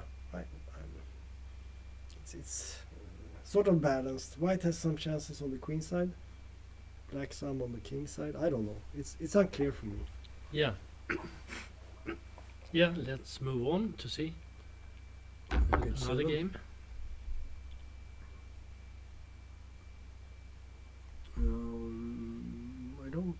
think. Should we go up? We have had. Ah. He won. We have knight e8, which was a mistake according to the analysis here. Yeah, bishop takes c3 was a mistake here, of course. Bishop f6 is better. Bishop g5.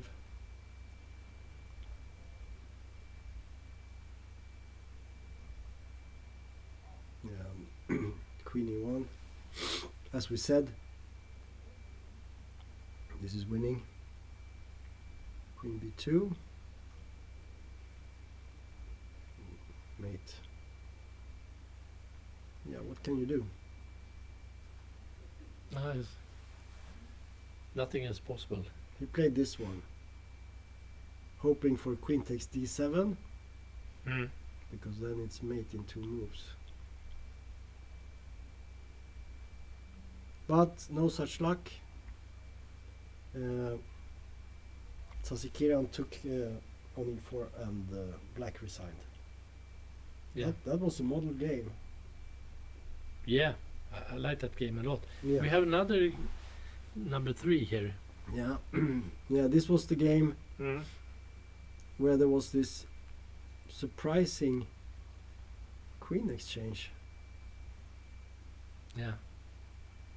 And maybe this was not the strongest move, but it was definitely strong enough to keep the advantage, which is the most important thing always, not to give anything away. And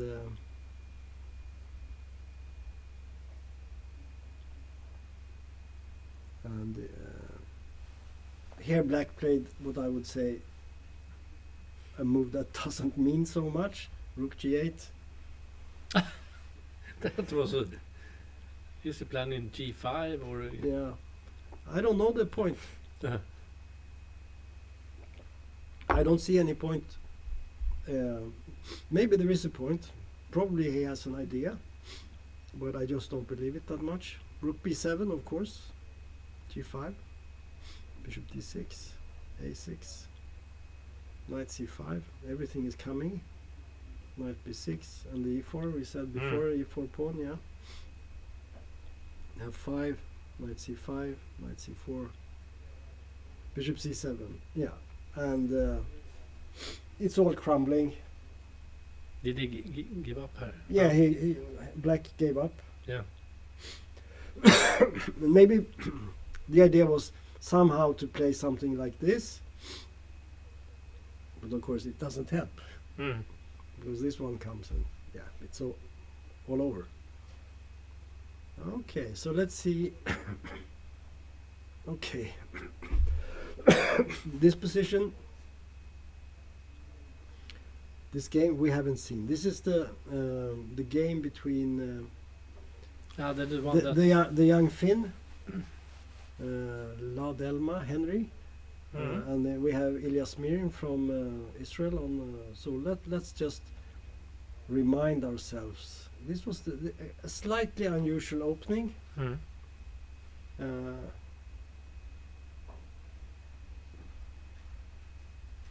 we got this bishop pair against knight pair. But white had knight a4, very important move here, blocking c5 and preparing to counter against the c6 pawn. Castles, exchange.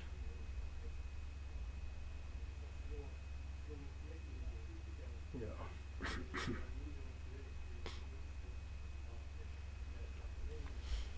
So we got this position. What do you think? Chances for both, I think. Yeah. The bishop, the knight is good. It's good, but it's not doing that much now. Now we would like to have it on another square, right? Yeah, we would like it to have it somewhere on the king side, maybe on f4 or g4 or something, because okay, it blocks this square, but it's not the most important factor. It protects b2. Yes, that's nice. Yeah, but So maybe it's to doing start- something here and start- doing something here, but it's Yeah. also on a not so good square, right? So, but Can- still, Yeah, and yeah. Now it's better, but it's still not threatening anything. But of course, it blocks the c5 square, so we shouldn't it can go underestimate to it. d3 maybe later. f4.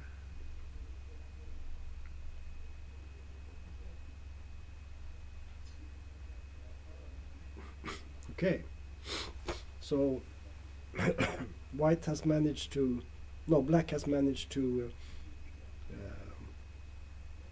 activate more of his pieces. The bishop is active towards the f pawn, and the rook can come over here, maybe to e7, something like this, or even over here.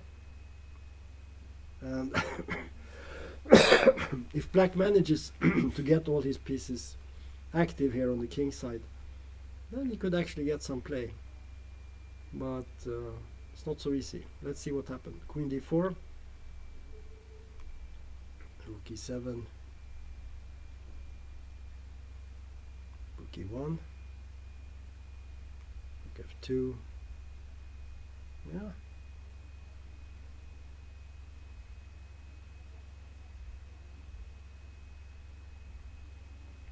Well, this is the position in the game. The knight is nice on c5, but it's not doing so much, right? So the question is, what to do?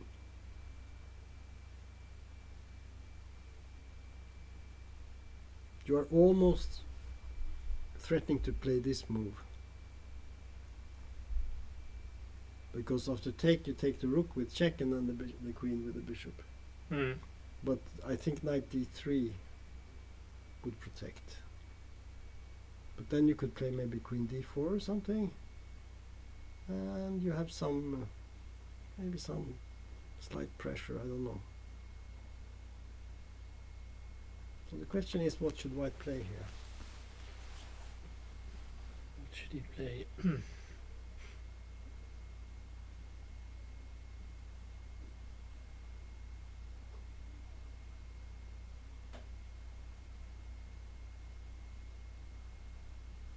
I mean, if you take this pawn, for instance, then you will lose the f pawn, and then the king will be. Mm. So I don't think you can do that. Well, maybe you can, but it looks dangerous, at least to me.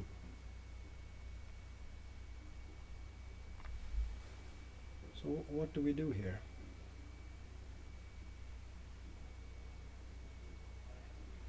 And what can black do? Can he just play Well, waiting move? What is the threat? maybe this is at least irritating Mm. if it was his move, because you threaten to just take the pawn. Mm. White cannot take, so he would have to play this move. But then maybe the queen could go here, Mm. pin the knight, and I don't know. Maybe it's nothing. Maybe it's something. Maybe at some point you could threaten to play g5. I don't know. I mean, I'm sure if black gets a chance to play this move, he might try it. I don't know. Mm. Maybe there is some other threat. I don't know. Probably queen f8 is nothing, because knight e6 maybe. Yeah, I mean, I would say everything is about this pawn now. Mm. If black manages to actually win this pawn, then I think he will win the game. But it's not very easy. There is always this move. Yeah, can I put the queen on c1? And Yeah, that's a possibility. yeah, so maybe also So let's look at this move. Queen c1. Well, the computer is not happy with overly happy. Okay. I mean, even a move like this is possible. Just to be irritating. Mm. When this type of thing happens, Mm. one good piece can be the deciding factor, Mm. right? It's yeah, it's Yeah. So what to do? I don't know. No, but I mean, what happens if you play this move? Yeah, this seems to be okay.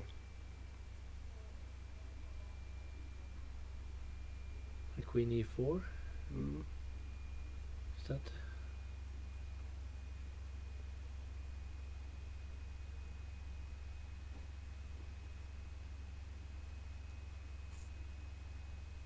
Yeah. But seems to be even anyhow Yeah, according to the computer, but Yeah. In real game. the problem, even if the game is equal according to the computer, it can still be very difficult to play for humans. Especially when there's only maybe one move or, very few moves to choose between. I mean, It seems to be let's not say you play a e- move like this. easy to play black. No, that's a bad move according to the computer, and it looks dangerous to put the king here.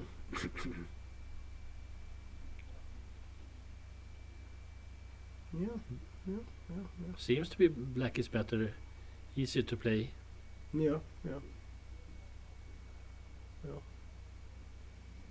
I see we have another result. We have to check that. Ah, We come Okay. to the game between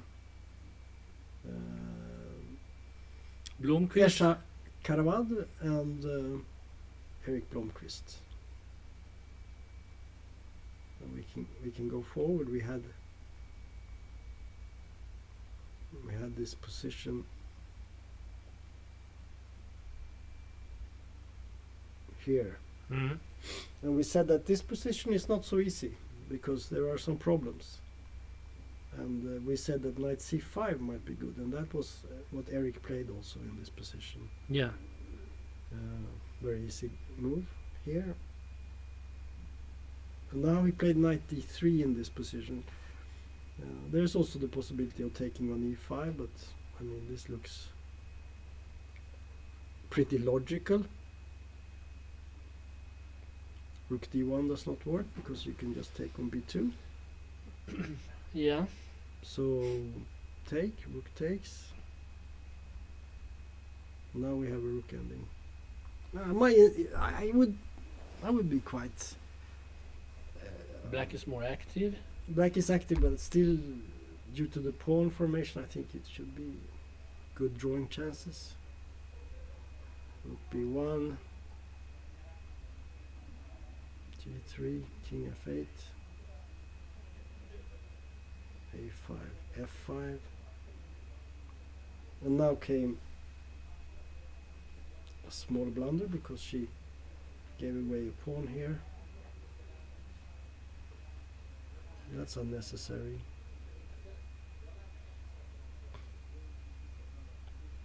Yeah, probably activate the king here would be best. To play this, and then after rook a4 now the pawn is going. But that was unnecessary. But now of course she has drawing chances, decent drawing chances if she takes on a6 and puts the rook behind the a pawn at the right moment. It's not easy for black to win such a position. But she didn't do that. She played b6, which is of course not so good. Rook takes a5, rook c1, rook b5. So you did. Unfortunately, Eric did not play king e7 here because that was probably what she miscalculated, because then after rook c7, of course, it's all fine because you get the pawn. But she just played. He just played king g7. Yeah. So a But little bit. But that was nice for Eric to have a good start. Nice, very well played, Mm. and she helped him a little bit in the end. But that's what happened when you have a. He played excellently, and he used all his trumps during the game, and yeah, very good game. Yeah. Nice So game. let's move on to see. Let's look at this. Woof. Oi. Wow. The computer has come with a verdict on this position. It says it's completely winning for white. I think we have one of the upsets for today. This was very interesting. Yeah. So let's go back a few What moves. happened? Yeah. So we had this position actually. Mm. The last move was rook e1, right? Yes. g6. And now, sharp move. Queen e2.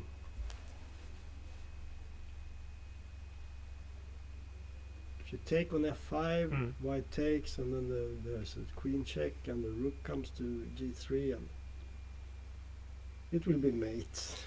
Very interesting. Not obvious. No, we can just check the line. Mm. I guess we take back. And where does the queen go? Let's say you go here and threaten mate. Probably there's a rook check. Maybe not the best, I don't know. It's not too bad. Here, should we go with the queen?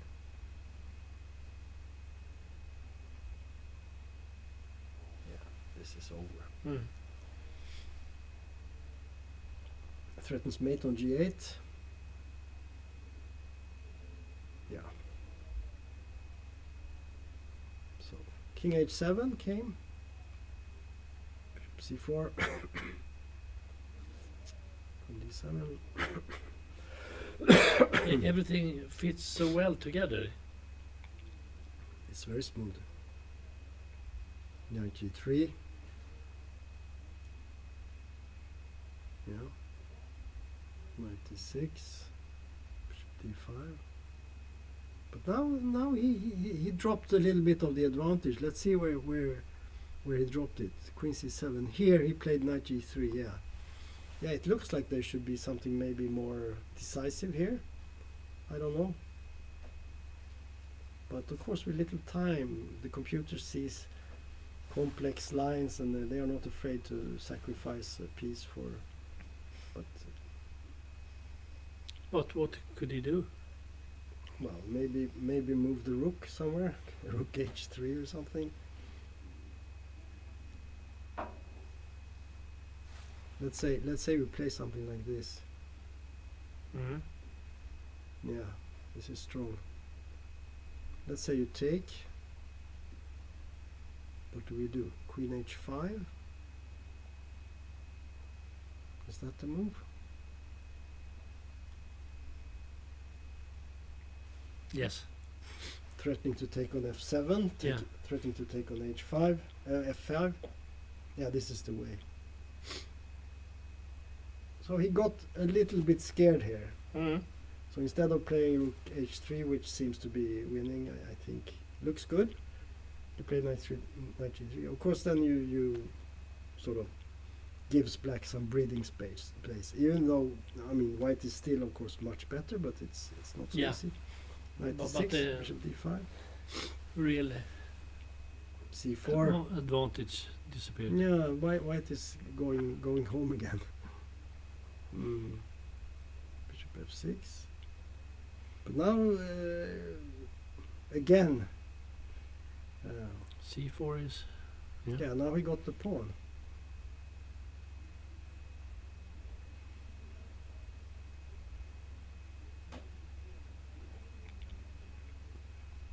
Now, somebody. Ah. Now. Now the attack is again.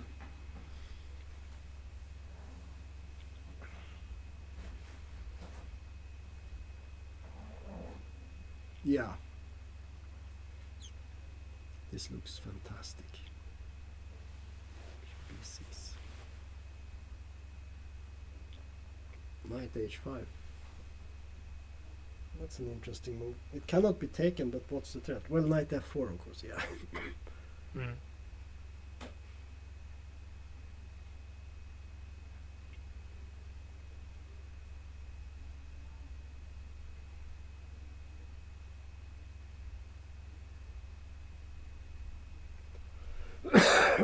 Yeah.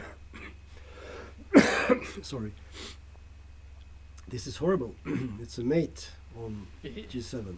it was a good game by Dovkov. Well, it's not over yet. I guess they are Yeah. still playing. Yeah. No, maybe he lost on time. No, he hasn't lost on time because it moved 40, right? Yeah. But it's They're completely still lost. Yeah, Ah. completely lost. So let's check the next game. Mm. Okay. So black seems to have an advantage here. Yeah. Here's the rook. Rook G3 is threatened. White has to protect. So what do you play? Knight E2? It's the only way. Well, you have to stop. You have to Yeah. stop. So let's have a Yeah. look at this. Yeah. Knight E2. So we should say that this is Brandon Jacobson, the young American, against Tamai Chopra. I guess Tamai Chopra is from India. I think we checked that, right? Yeah. And yeah, black is better. Black is better for sure. Rook H8. Well, then we have maybe king, even king G4. Ah, okay.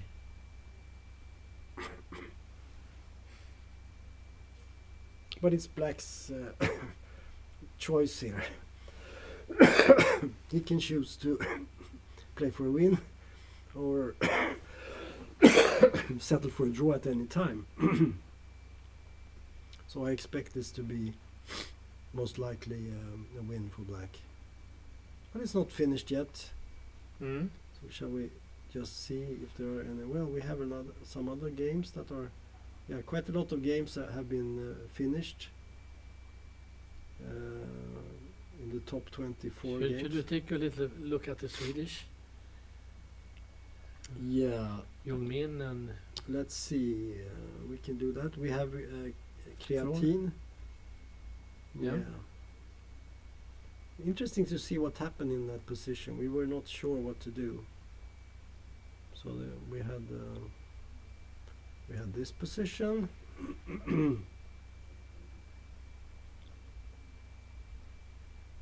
K7. Oh, he went for this. The queen exchange. Excellent. he get another pawn then. Well, he sacrifices a pawn, right? Mm. Yeah, but it's another pawn that can. Yeah, he gets another pass pawn, right? Yeah. Yeah, this was always there. It's a possibility. It was a possibility. But on the other hand, now white has a c pawn, so it's give and take. But this is very strong pawn, yeah. Nice play. Rook d1. Yes. Preventing this bishop c7 trick. Mm. g4, a4. Breaking up the pawn formation.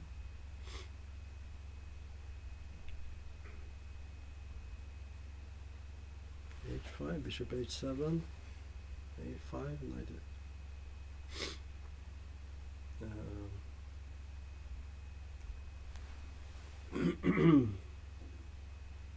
Yeah, but now you can just take on d5, right?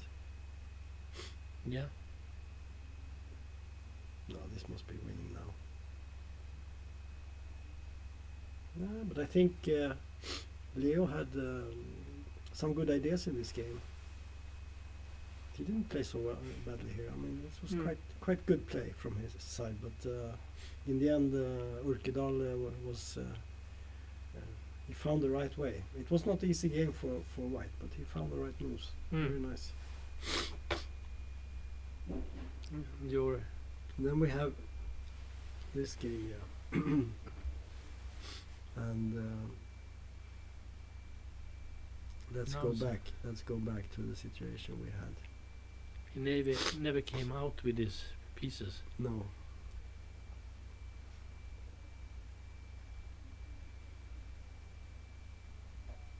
Yeah, this was what we saw. Yeah,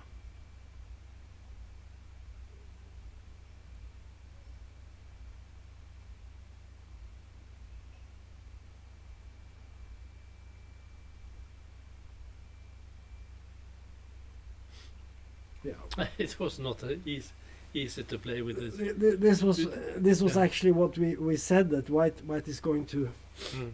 lock the queen side with the b pawn and the bishop like this, and then he drives back the knight from f4, Mm. and the bishop never comes out from g7. Terrible position. So it all went unfortunately according Mm. to plan. So I think Black's main mistake was to go for some tactics that was not there, Yeah. and Maybe the idea to go h5 would be interesting. yeah. I Yeah. think the idea you had with bishop b7 was very good. Yeah. And just keep it and play it positionally. Yeah. Okay. Yeah. That's how it goes. So that's lost. And here we have Tiger. According to the computer, white is better. I cannot see that easily. It's not so easy to see, but okay. At some point, maybe you can take on c5, and you get this monster knight on e6. Yeah, So it's impossible to get rid of it. well, you could sack the exchange maybe. Yeah. And I know that Tiger loves to sack his exchanges, so So that would. he might well do that. Mm. So this is far from over, but the evaluation bar hints at a white advantage. But I wouldn't. But be if so you sure. take on c5, how should black take back? Well, first of all, it's Black's move, so Yeah. Black can start. Mm. Maybe he should avoid that. Let's say you move your knight here. You have your own monster knight. Yeah. But then, of course, you could do this jump here. And both have monster knights. And yeah, and then the question is, who has the better monster knight? This is not an easy position to play. But there is a problem here on h4 maybe. At some point, bishop g5 take. This could be a problem also. There are some problems here in the position. Yeah, There- that's the main threat. And also, Is there that- is also some risk to play maybe at some point f3 take, because this knight is a little bit, it's not so safe, because f3 and take, and this becomes weak. Mm. Later on. This could be a weakness when white plays this move. So, highly unclear position. And I wouldn't count out Tiger in this position. Yeah, because, but if he doesn't go to d3, then you could maybe take with your bishop on c5. yeah, but, so let's try something else. We just make some move, okay? Mhm. So what do? We move something. Let's say we move, The rook somewhere. I don't know. Yeah, we can just go here. Mm. Okay, Yeah, you take. you're sure you want to take? Yeah, Sorry, take. yeah, yeah. But But then now, you also now have b4. Yeah, yeah. the b4 what Yeah. I was aiming for. So let's say we take this, Yeah, and now you could go c6, d6, but then I guess this is very weak. Maybe put this here. I don't know. It's unclear. But this is weak also. I mean, we said this might be weak, but this Mm. is also weak. So, but white is better for sure. can you do f3? Yeah, at some point you do that. Maybe that. But it's black's move, right? Yeah, Okay. We'll just have to wait and see. yeah. So, how was this game? This is Smirin on board 2. And let's go back. F4. Yeah, we had these exchanges. Mhm. And it seems to have frozen again. Aha. Yeah. Yeah. You can go and do that. Okay, then. Yeah, we will send our technician. He's an expert Yeah. in this. So he will fix it. Okay. So yeah, this is probably resigned. Yeah, I think so. Yeah, because if you take the knight, Then it's mate. yeah, you cannot take with the pawn Yeah, because then it's mate in one move, and you can't take on d6. and you cannot take with the bishop because then I guess we just take the rook, Mhm. and it's just a rook up, and there is no counterplay. No, this is resignable. Then we have this game. This might also have, maybe, is there a repetition going on here? Let's go back a few moves. Rook g8, check. King f2, rook h8, king g2, rook g8, king f2, bishop g3, king f3, bishop. No, this is the position, yeah. Yeah. Well, they get new time at move 40, and this is move 40, so Aha. this might be going on for a while. Okay.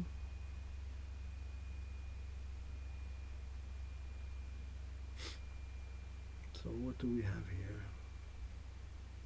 Yeah, this one is finished. Yeah, this move, this position we haven't seen for a while. With the Yeah, pawn that you won. and let's see now. Let's move on up.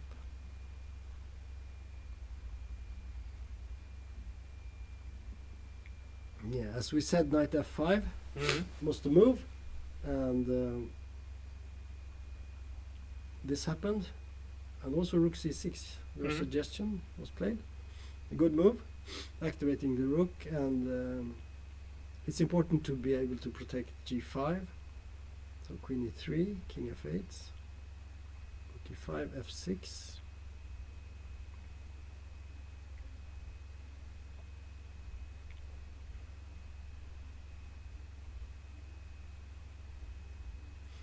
Yeah.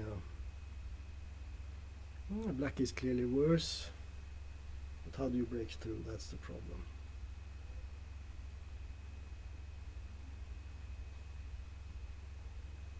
But yeah, it's an advantage. It's not easy to win. No, it's not. The problem for white is that You have to. if you want to win, you have to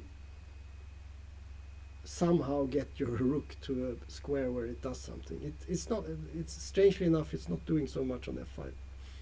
It's attacking f6, yes, and it's protecting d5. But black has excellent protection on f6. All three pieces are protecting this pawn, Mm. so there is no breakthrough there. And black has maximum pressure on d5, so there's nothing happening there. The white king can do nothing, and the white queen can move around, but can it actually threaten anything? I don't know. So easy to draw.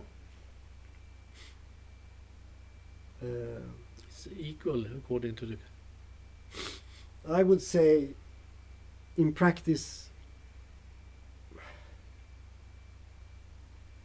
I think it's, yeah, I think it's a draw. Look at white's pawns. There are no pawn breaks at all. Mm. And And he can't. black can just check now with the queen, for instance. Yeah, and go Well, back. he should check with the queen, not with the Yeah. rook. But queen c7, king goes, and queen back. White can wander around with his king and can go and put it wherever he wants. Yeah, No, I think it must be a draw. yeah. We have to say that Marius Duer Mm. has played an excellent game. Yeah. He found some nice defense in a difficult position, and And We said that he was playing for a draw from the beginning, and he did. and it He worked. managed. It worked. It He worked. managed. Yeah. So what's happening here? Yeah. Leo, Mm. our hero, is not winning this, and he's not making a draw either. He's losing. Tran is trying to open up the box, but I think it's too late. Yeah. How do you win this? What's the best move? Well, it's tempting to play something like Rook A7, maybe. Because even if black takes on D5, you just take back. Yeah. Nothing is happening there. You said rook A7. Rook A7, idea B7. Yeah, it's not possible to stop it. Just taking a piece and then continue. Okay, he didn't do that. He played bishop B4. Maybe that's even better. You take and then you And then B7. And then you get the queen also. Mm. So, yeah, excellent play, and I think the game is pretty lost. Well, I think he will take back on B5. I think that's. You can of course take on D6, but it's not bad. Oh, But yeah, it's easier simple. just to keep it. Yeah, just keep it. Yeah, this is winning, I think, for sure. So then we have Tiger's game. Tiger put the bishop on C3. It's okay now because B4, I guess, knight D3, white gets problems.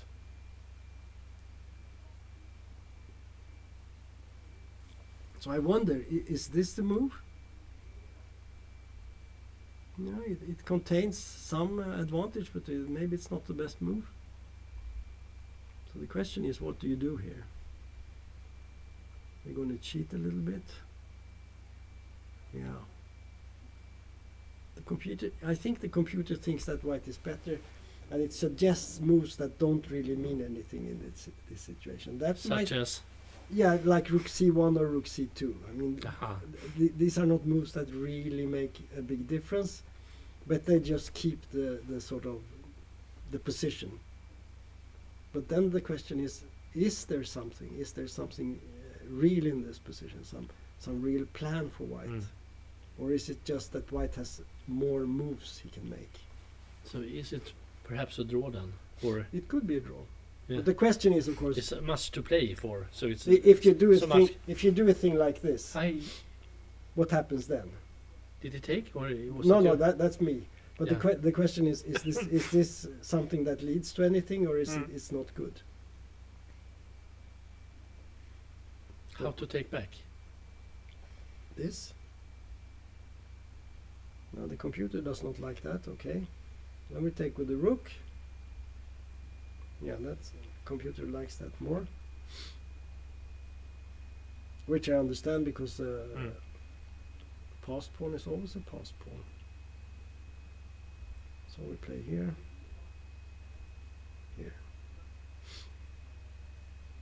Well, the computer gives a clear advantage for white here. Mm. No, but we made a mistake here, right? Because you can actually take a pawn here. Ah, And the computer still think this is better for white. But I don't know. We didn't want to give... so maybe that's the reason why why you shouldn't play bishop takes c5 here. A5. Yeah, but the computer said it was no advantage, so I don't know. But yeah. Yeah. Should we look at some new? So what was that? Yeah. Okay, this game ended. Mm. We can just have a quick look at the final position. This was. Oh, he didn't take on d5. He played rook a8 Why not? because he had this idea.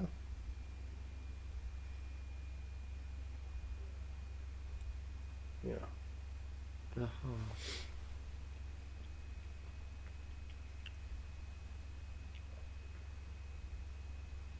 and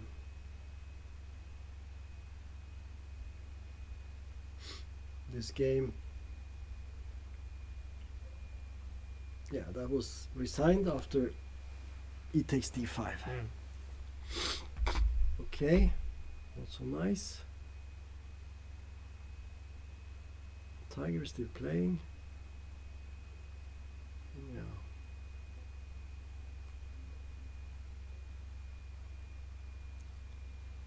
You look at the game with the Swedes.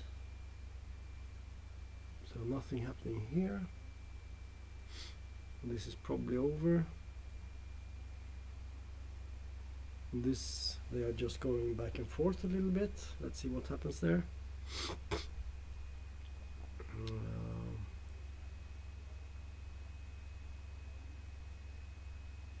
So maybe you can just show a few moves, because I have to get the napkin. Yeah, maybe let's look at this.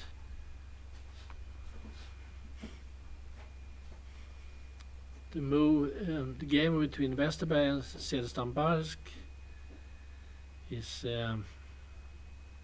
equal. It's perhaps.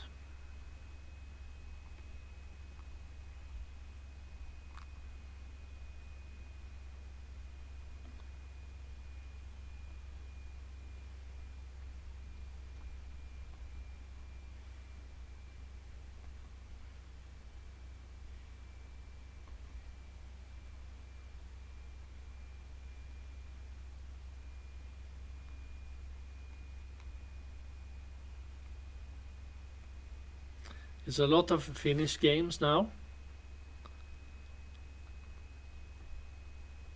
And the game 2 with Smir, it seems to be something wrong with the technical side of it. Yeah, Thomas back now. Okay, let's see. So this position is yeah, it's not easy and it's not clear. so what happens if you try to take the pawn on h3?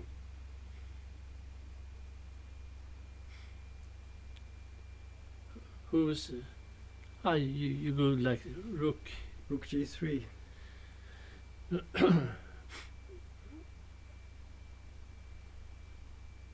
You win the pawn.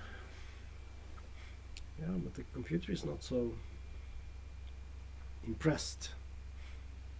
Ah, E5. now I see. Yes, e5, and after this, knight e4. Yeah, and You you cannot- have G5. There's a trick, but it's not a good trick because the computer says it's completely lost.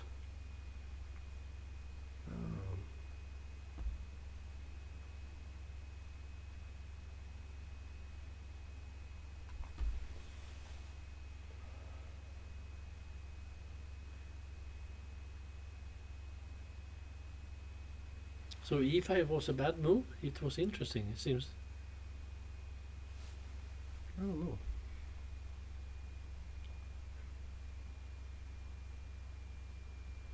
So maybe knight e4 is not the right move here. The rook is on G3 after E5. And, e5 take on h3, yeah. and the question is, what can white play here? Maybe you can just take this guy, you know, Mm. let's say king takes, and then you just move your king over here and you defend, Mm. right? Like something like this. I don't know. Because the knight, everything is sort of protected here, right? Mm. When the pawn protects the bishop, protects the knight controls all these white squares, so it's very difficult. And this square is also protected. It's like a shield, Ah, okay. and it's not so easy for black to play. How can you do anything? You have to sort of attack this pawn somehow. I don't know. The only way to get in is to do c5 in some Yeah, time. but then there will be very few pawns left. Yeah. So it's not so clear. Okay. So we'll just have to wait and see what happens in this game. Obviously they have been going back and forth in this position, so maybe it will be a draw actually. We'll see. Okay, so what do we have more? We're going down the list here. We have, let's see if there's anything is happening here. Yeah, he has played rook c2 in this position, because you cannot now take the pawn. My guess is he will play bishop b4 again in this position. Yeah. This And move. then it's open for a draw. Yeah. Could be. Because if you take this, then white will come with b4, which is not so nice. Okay, so let's look at the next one. I don't know if we're going to look at that one. We said we were going to check some Swedish games. Yeah, it was a draw with Jung Min. Yeah, this game. So let's go through this from the Mm. beginning, because we haven't seen this really. This game we only checked one or two positions in the beginning, right? So we have the Slav or semi-Slav. Is this this is the semi-Slav, right? The Slav is when you take on c4. Yeah. I think they play bishop. Don't they play bishop e4 here? Isn't that the sort of, well, that's one line? Just to make f3 Yeah, first. yeah, Yeah, I'm not. yeah. It's one of the main lines. Bishop g4 Yeah. is also possible. There are many Yeah. moves here.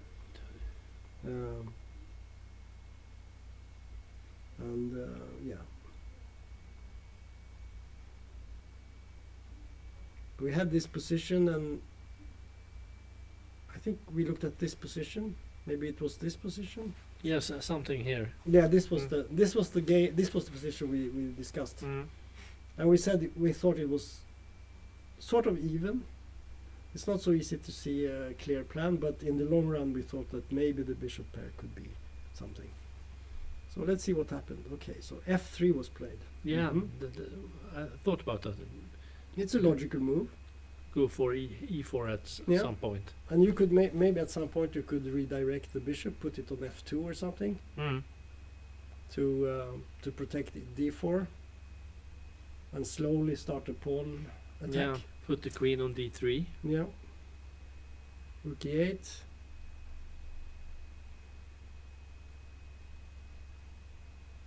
Rook e1.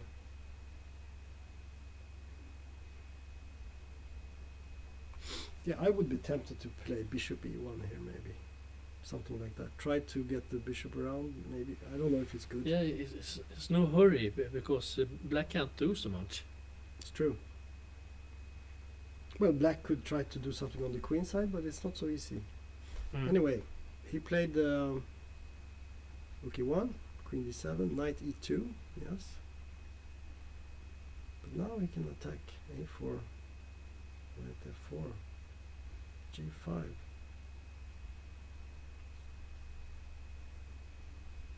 g4. That's interesting. That's a very interesting move, yeah. Yeah. Because it cuts Mm. white's plan, right?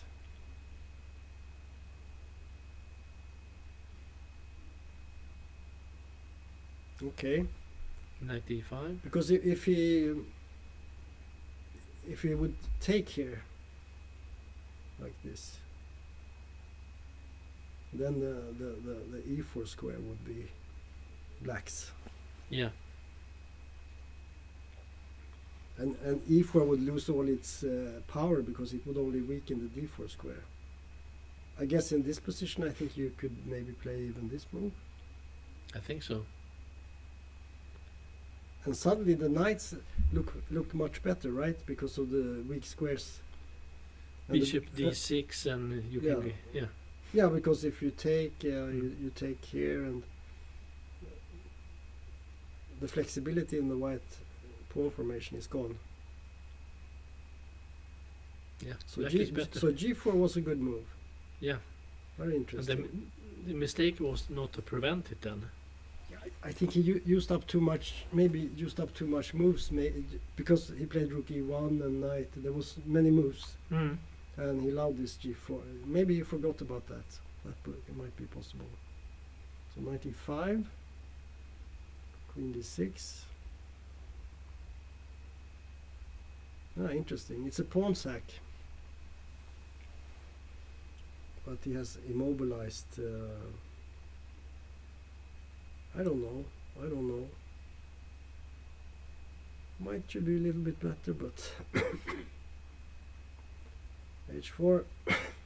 Now there's big problems here with the king side. I don't like the h4 move. Do you like it? I was thinking about it, but maybe it's not good. Depends on what you want, but how are you going to win with that type of king side? Very dangerous.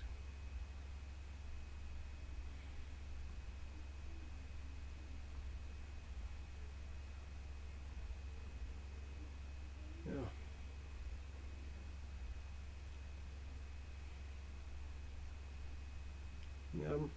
Now it's looking good for black again. It's not.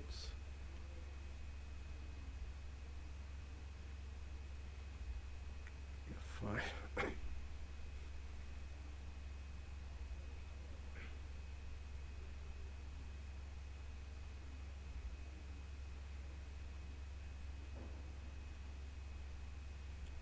Might have been time pressure here. 70 minutes, 21 minutes. Not so much, maybe. Okay. So f3. But he has a pawn now. No, he has a pawn.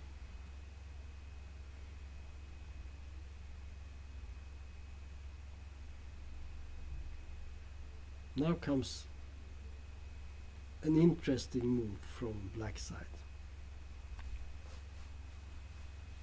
Exchange sacrifice. That was interesting.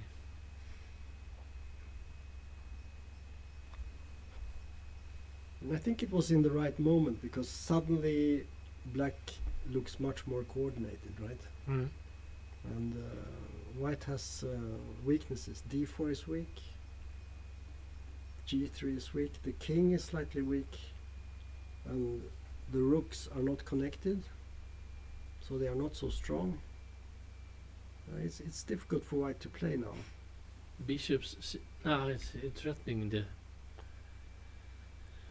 Queen f3. Yeah.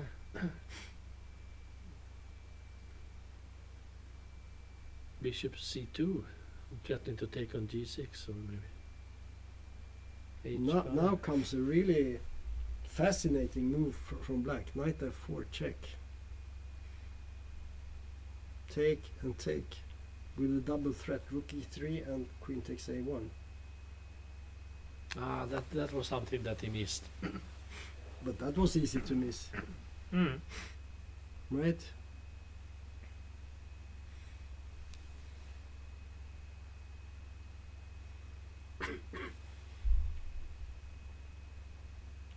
But in this position, the computer says king g2. And white is better. And white is better.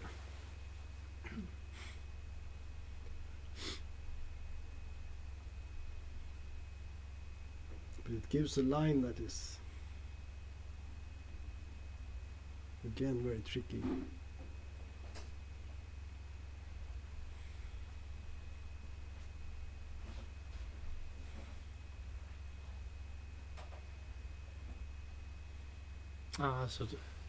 Yeah. Lots of play for black in these positions. It's not clear. Yeah. So knight f4 was a brilliant move. Yeah. Because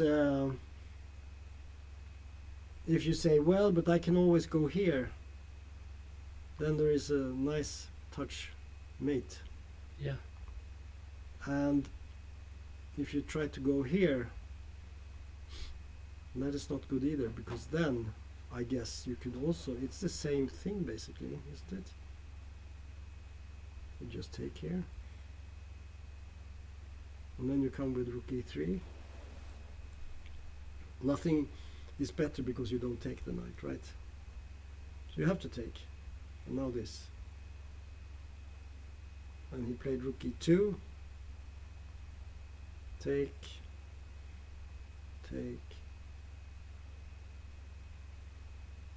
And now came another very interesting move, queen f4.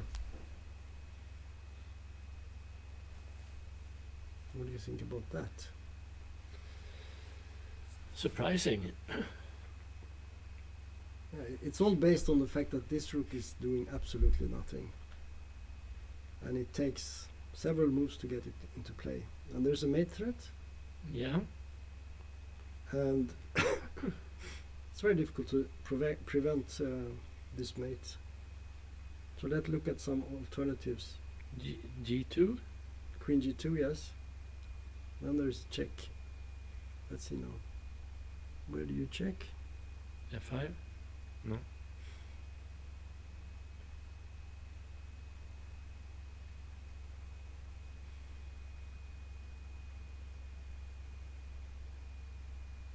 Is that the move?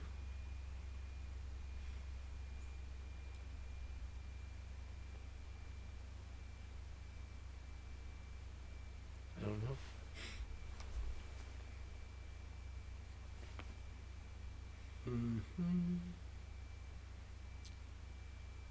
Queen f5, bishop g4, queen d3, queen f3. I don't see.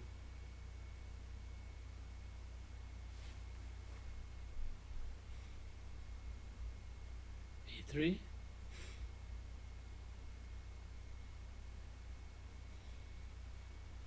This is strange. What's happening here? We have to check.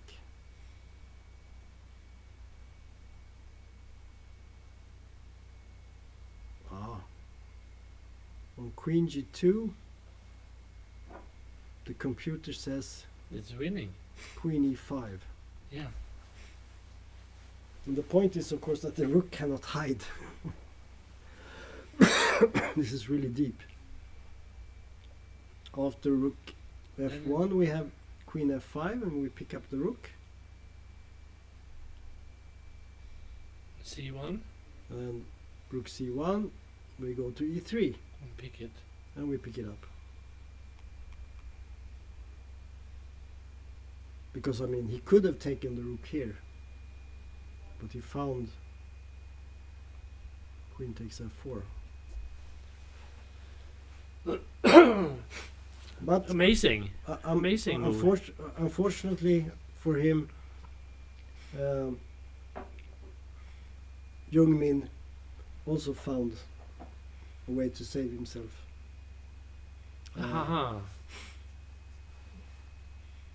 Because if king takes, then it's queen g8, and I think white is better. If you take with the pawn, then you have checks, and it's a draw. What a game. That was quite a game. Yeah. Okay. So, was there some other game? Well, we have this game. We checked this before, right? Yeah. This was the Benoni with reversed colors.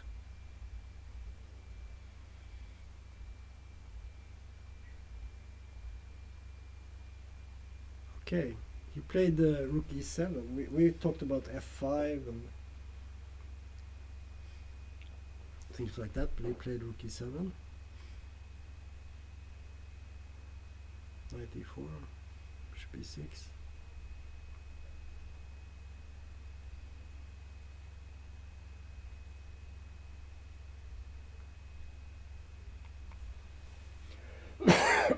Yeah, this is the position. So what to do now? In this position, he took on c6 and took the rook on e5, and it became a position with the major pieces and pawns. Major piece ending. But the question is, do you have any choices here? Maybe it's the best. It looks very logical. So take.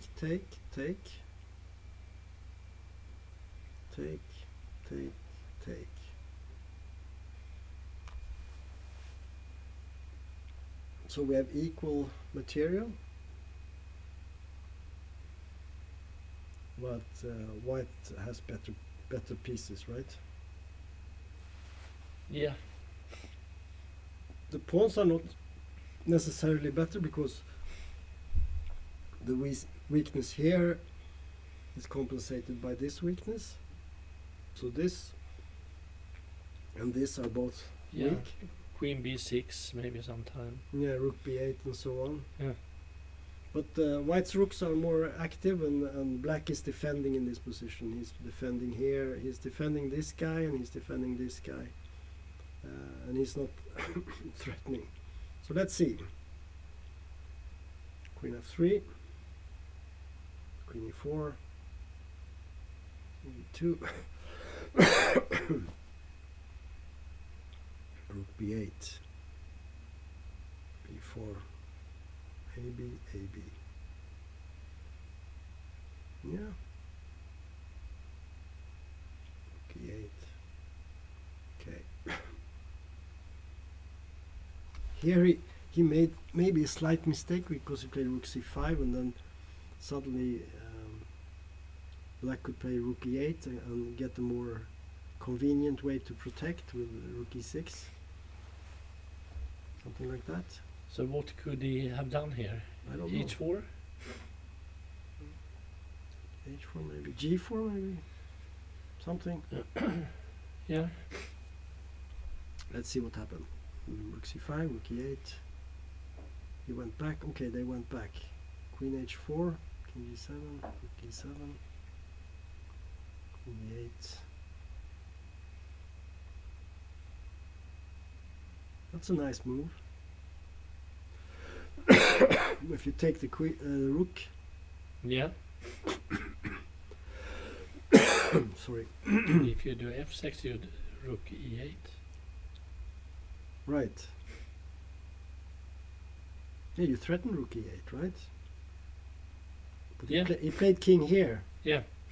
And then there was rook e8, this, and this. King h7, rook takes d4, rook b5, rook e4, queen c8, yeah, queen b7, utilizing this. So if white takes here, then you can, I guess you would just take here maybe. Rook e4, rook f5. Okay, this is a big blunder according to the computer.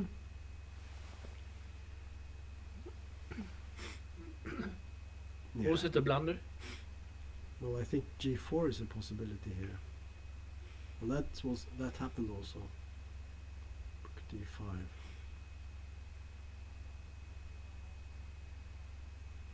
And here Jonathan could have won the game. Queen f6. Yeah, that was what he played. Oh, But the real McCoy was to go down here. yeah, with the rook e8. Rook e8 and rook e7, both are threatened. So two big threats, and not possible to protect both. Mm. But instead he played queen f6, queen d7, hitting Yeah. the g4. Why was that not possible after queen f8? What happens here? Or you can just play f3 maybe, or something like that. Yeah, this is it's it's more threatening because you have more threats. That's the point. But in the game there was queen d7, a3, rook d6, queen e7. Now it starts looking like a draw, right? Yeah. So we lost opportunity. Yeah. He had a winning game in one move. So we have to go back and see what was the time situation when he played this unfortunate queen move.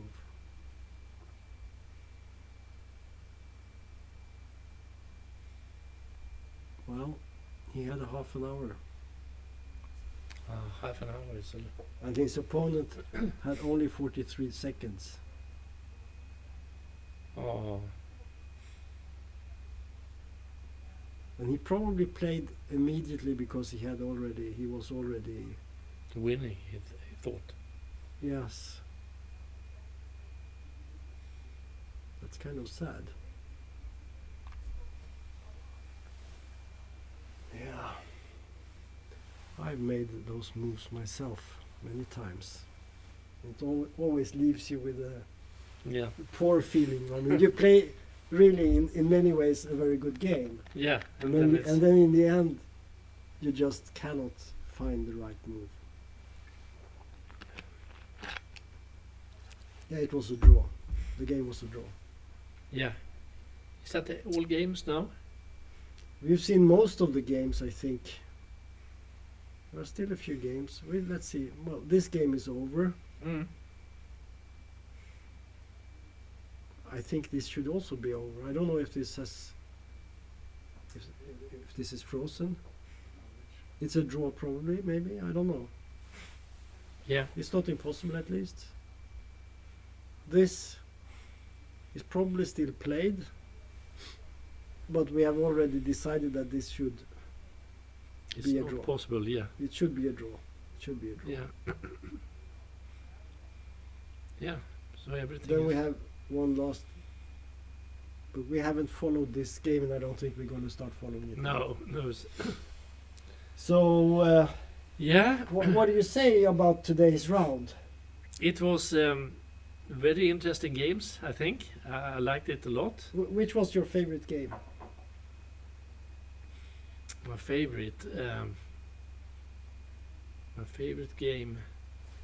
Yeah, it must have been with Bellon.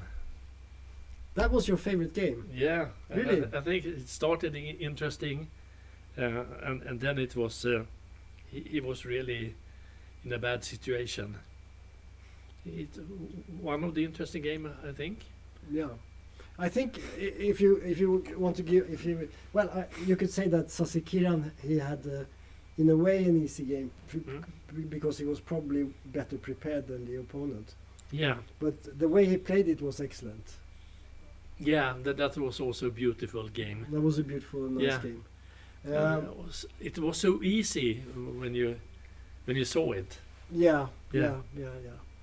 And I think Eric, he played quite well, but it was maybe not a brilliant game, but it was a nice technical game by him. Yeah,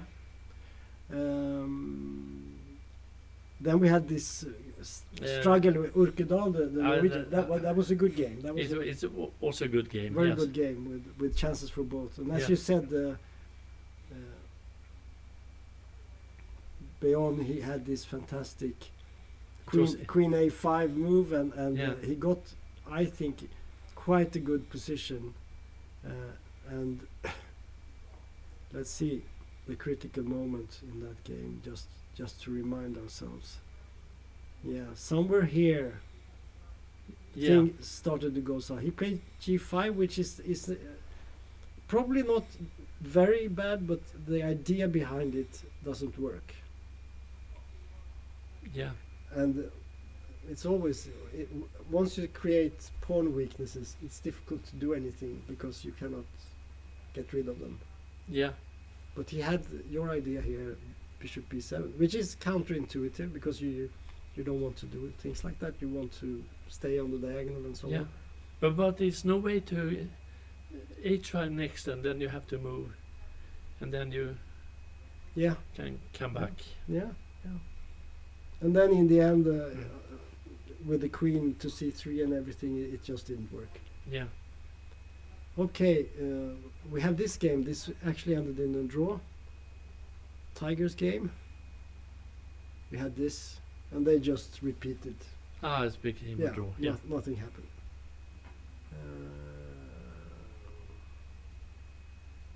I don't know which this. Did we check this game at all? No, this is a game we haven't seen. Well, you cannot see all games. No, we missed it. We missed it, but we will miss games. Yeah. That's just how it works. But it's gonna be fun tomorrow again. It will be fun tomorrow. Yeah. New games coming up. New games coming up. Several very interesting games. Yeah. Interesting openings, interesting middle games, and interesting end games also.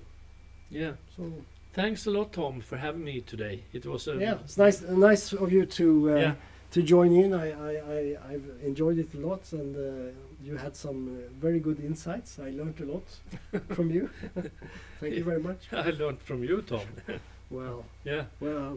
Thanks a lot. Anyway, it was great, and we also thank our technician. You Yeah. haven't seen him, but he's sitting here and smiling. Klaus. Yeah. Yeah. Thanks a lot. Yeah, thanks. And with that, we conclude the broadcast for today.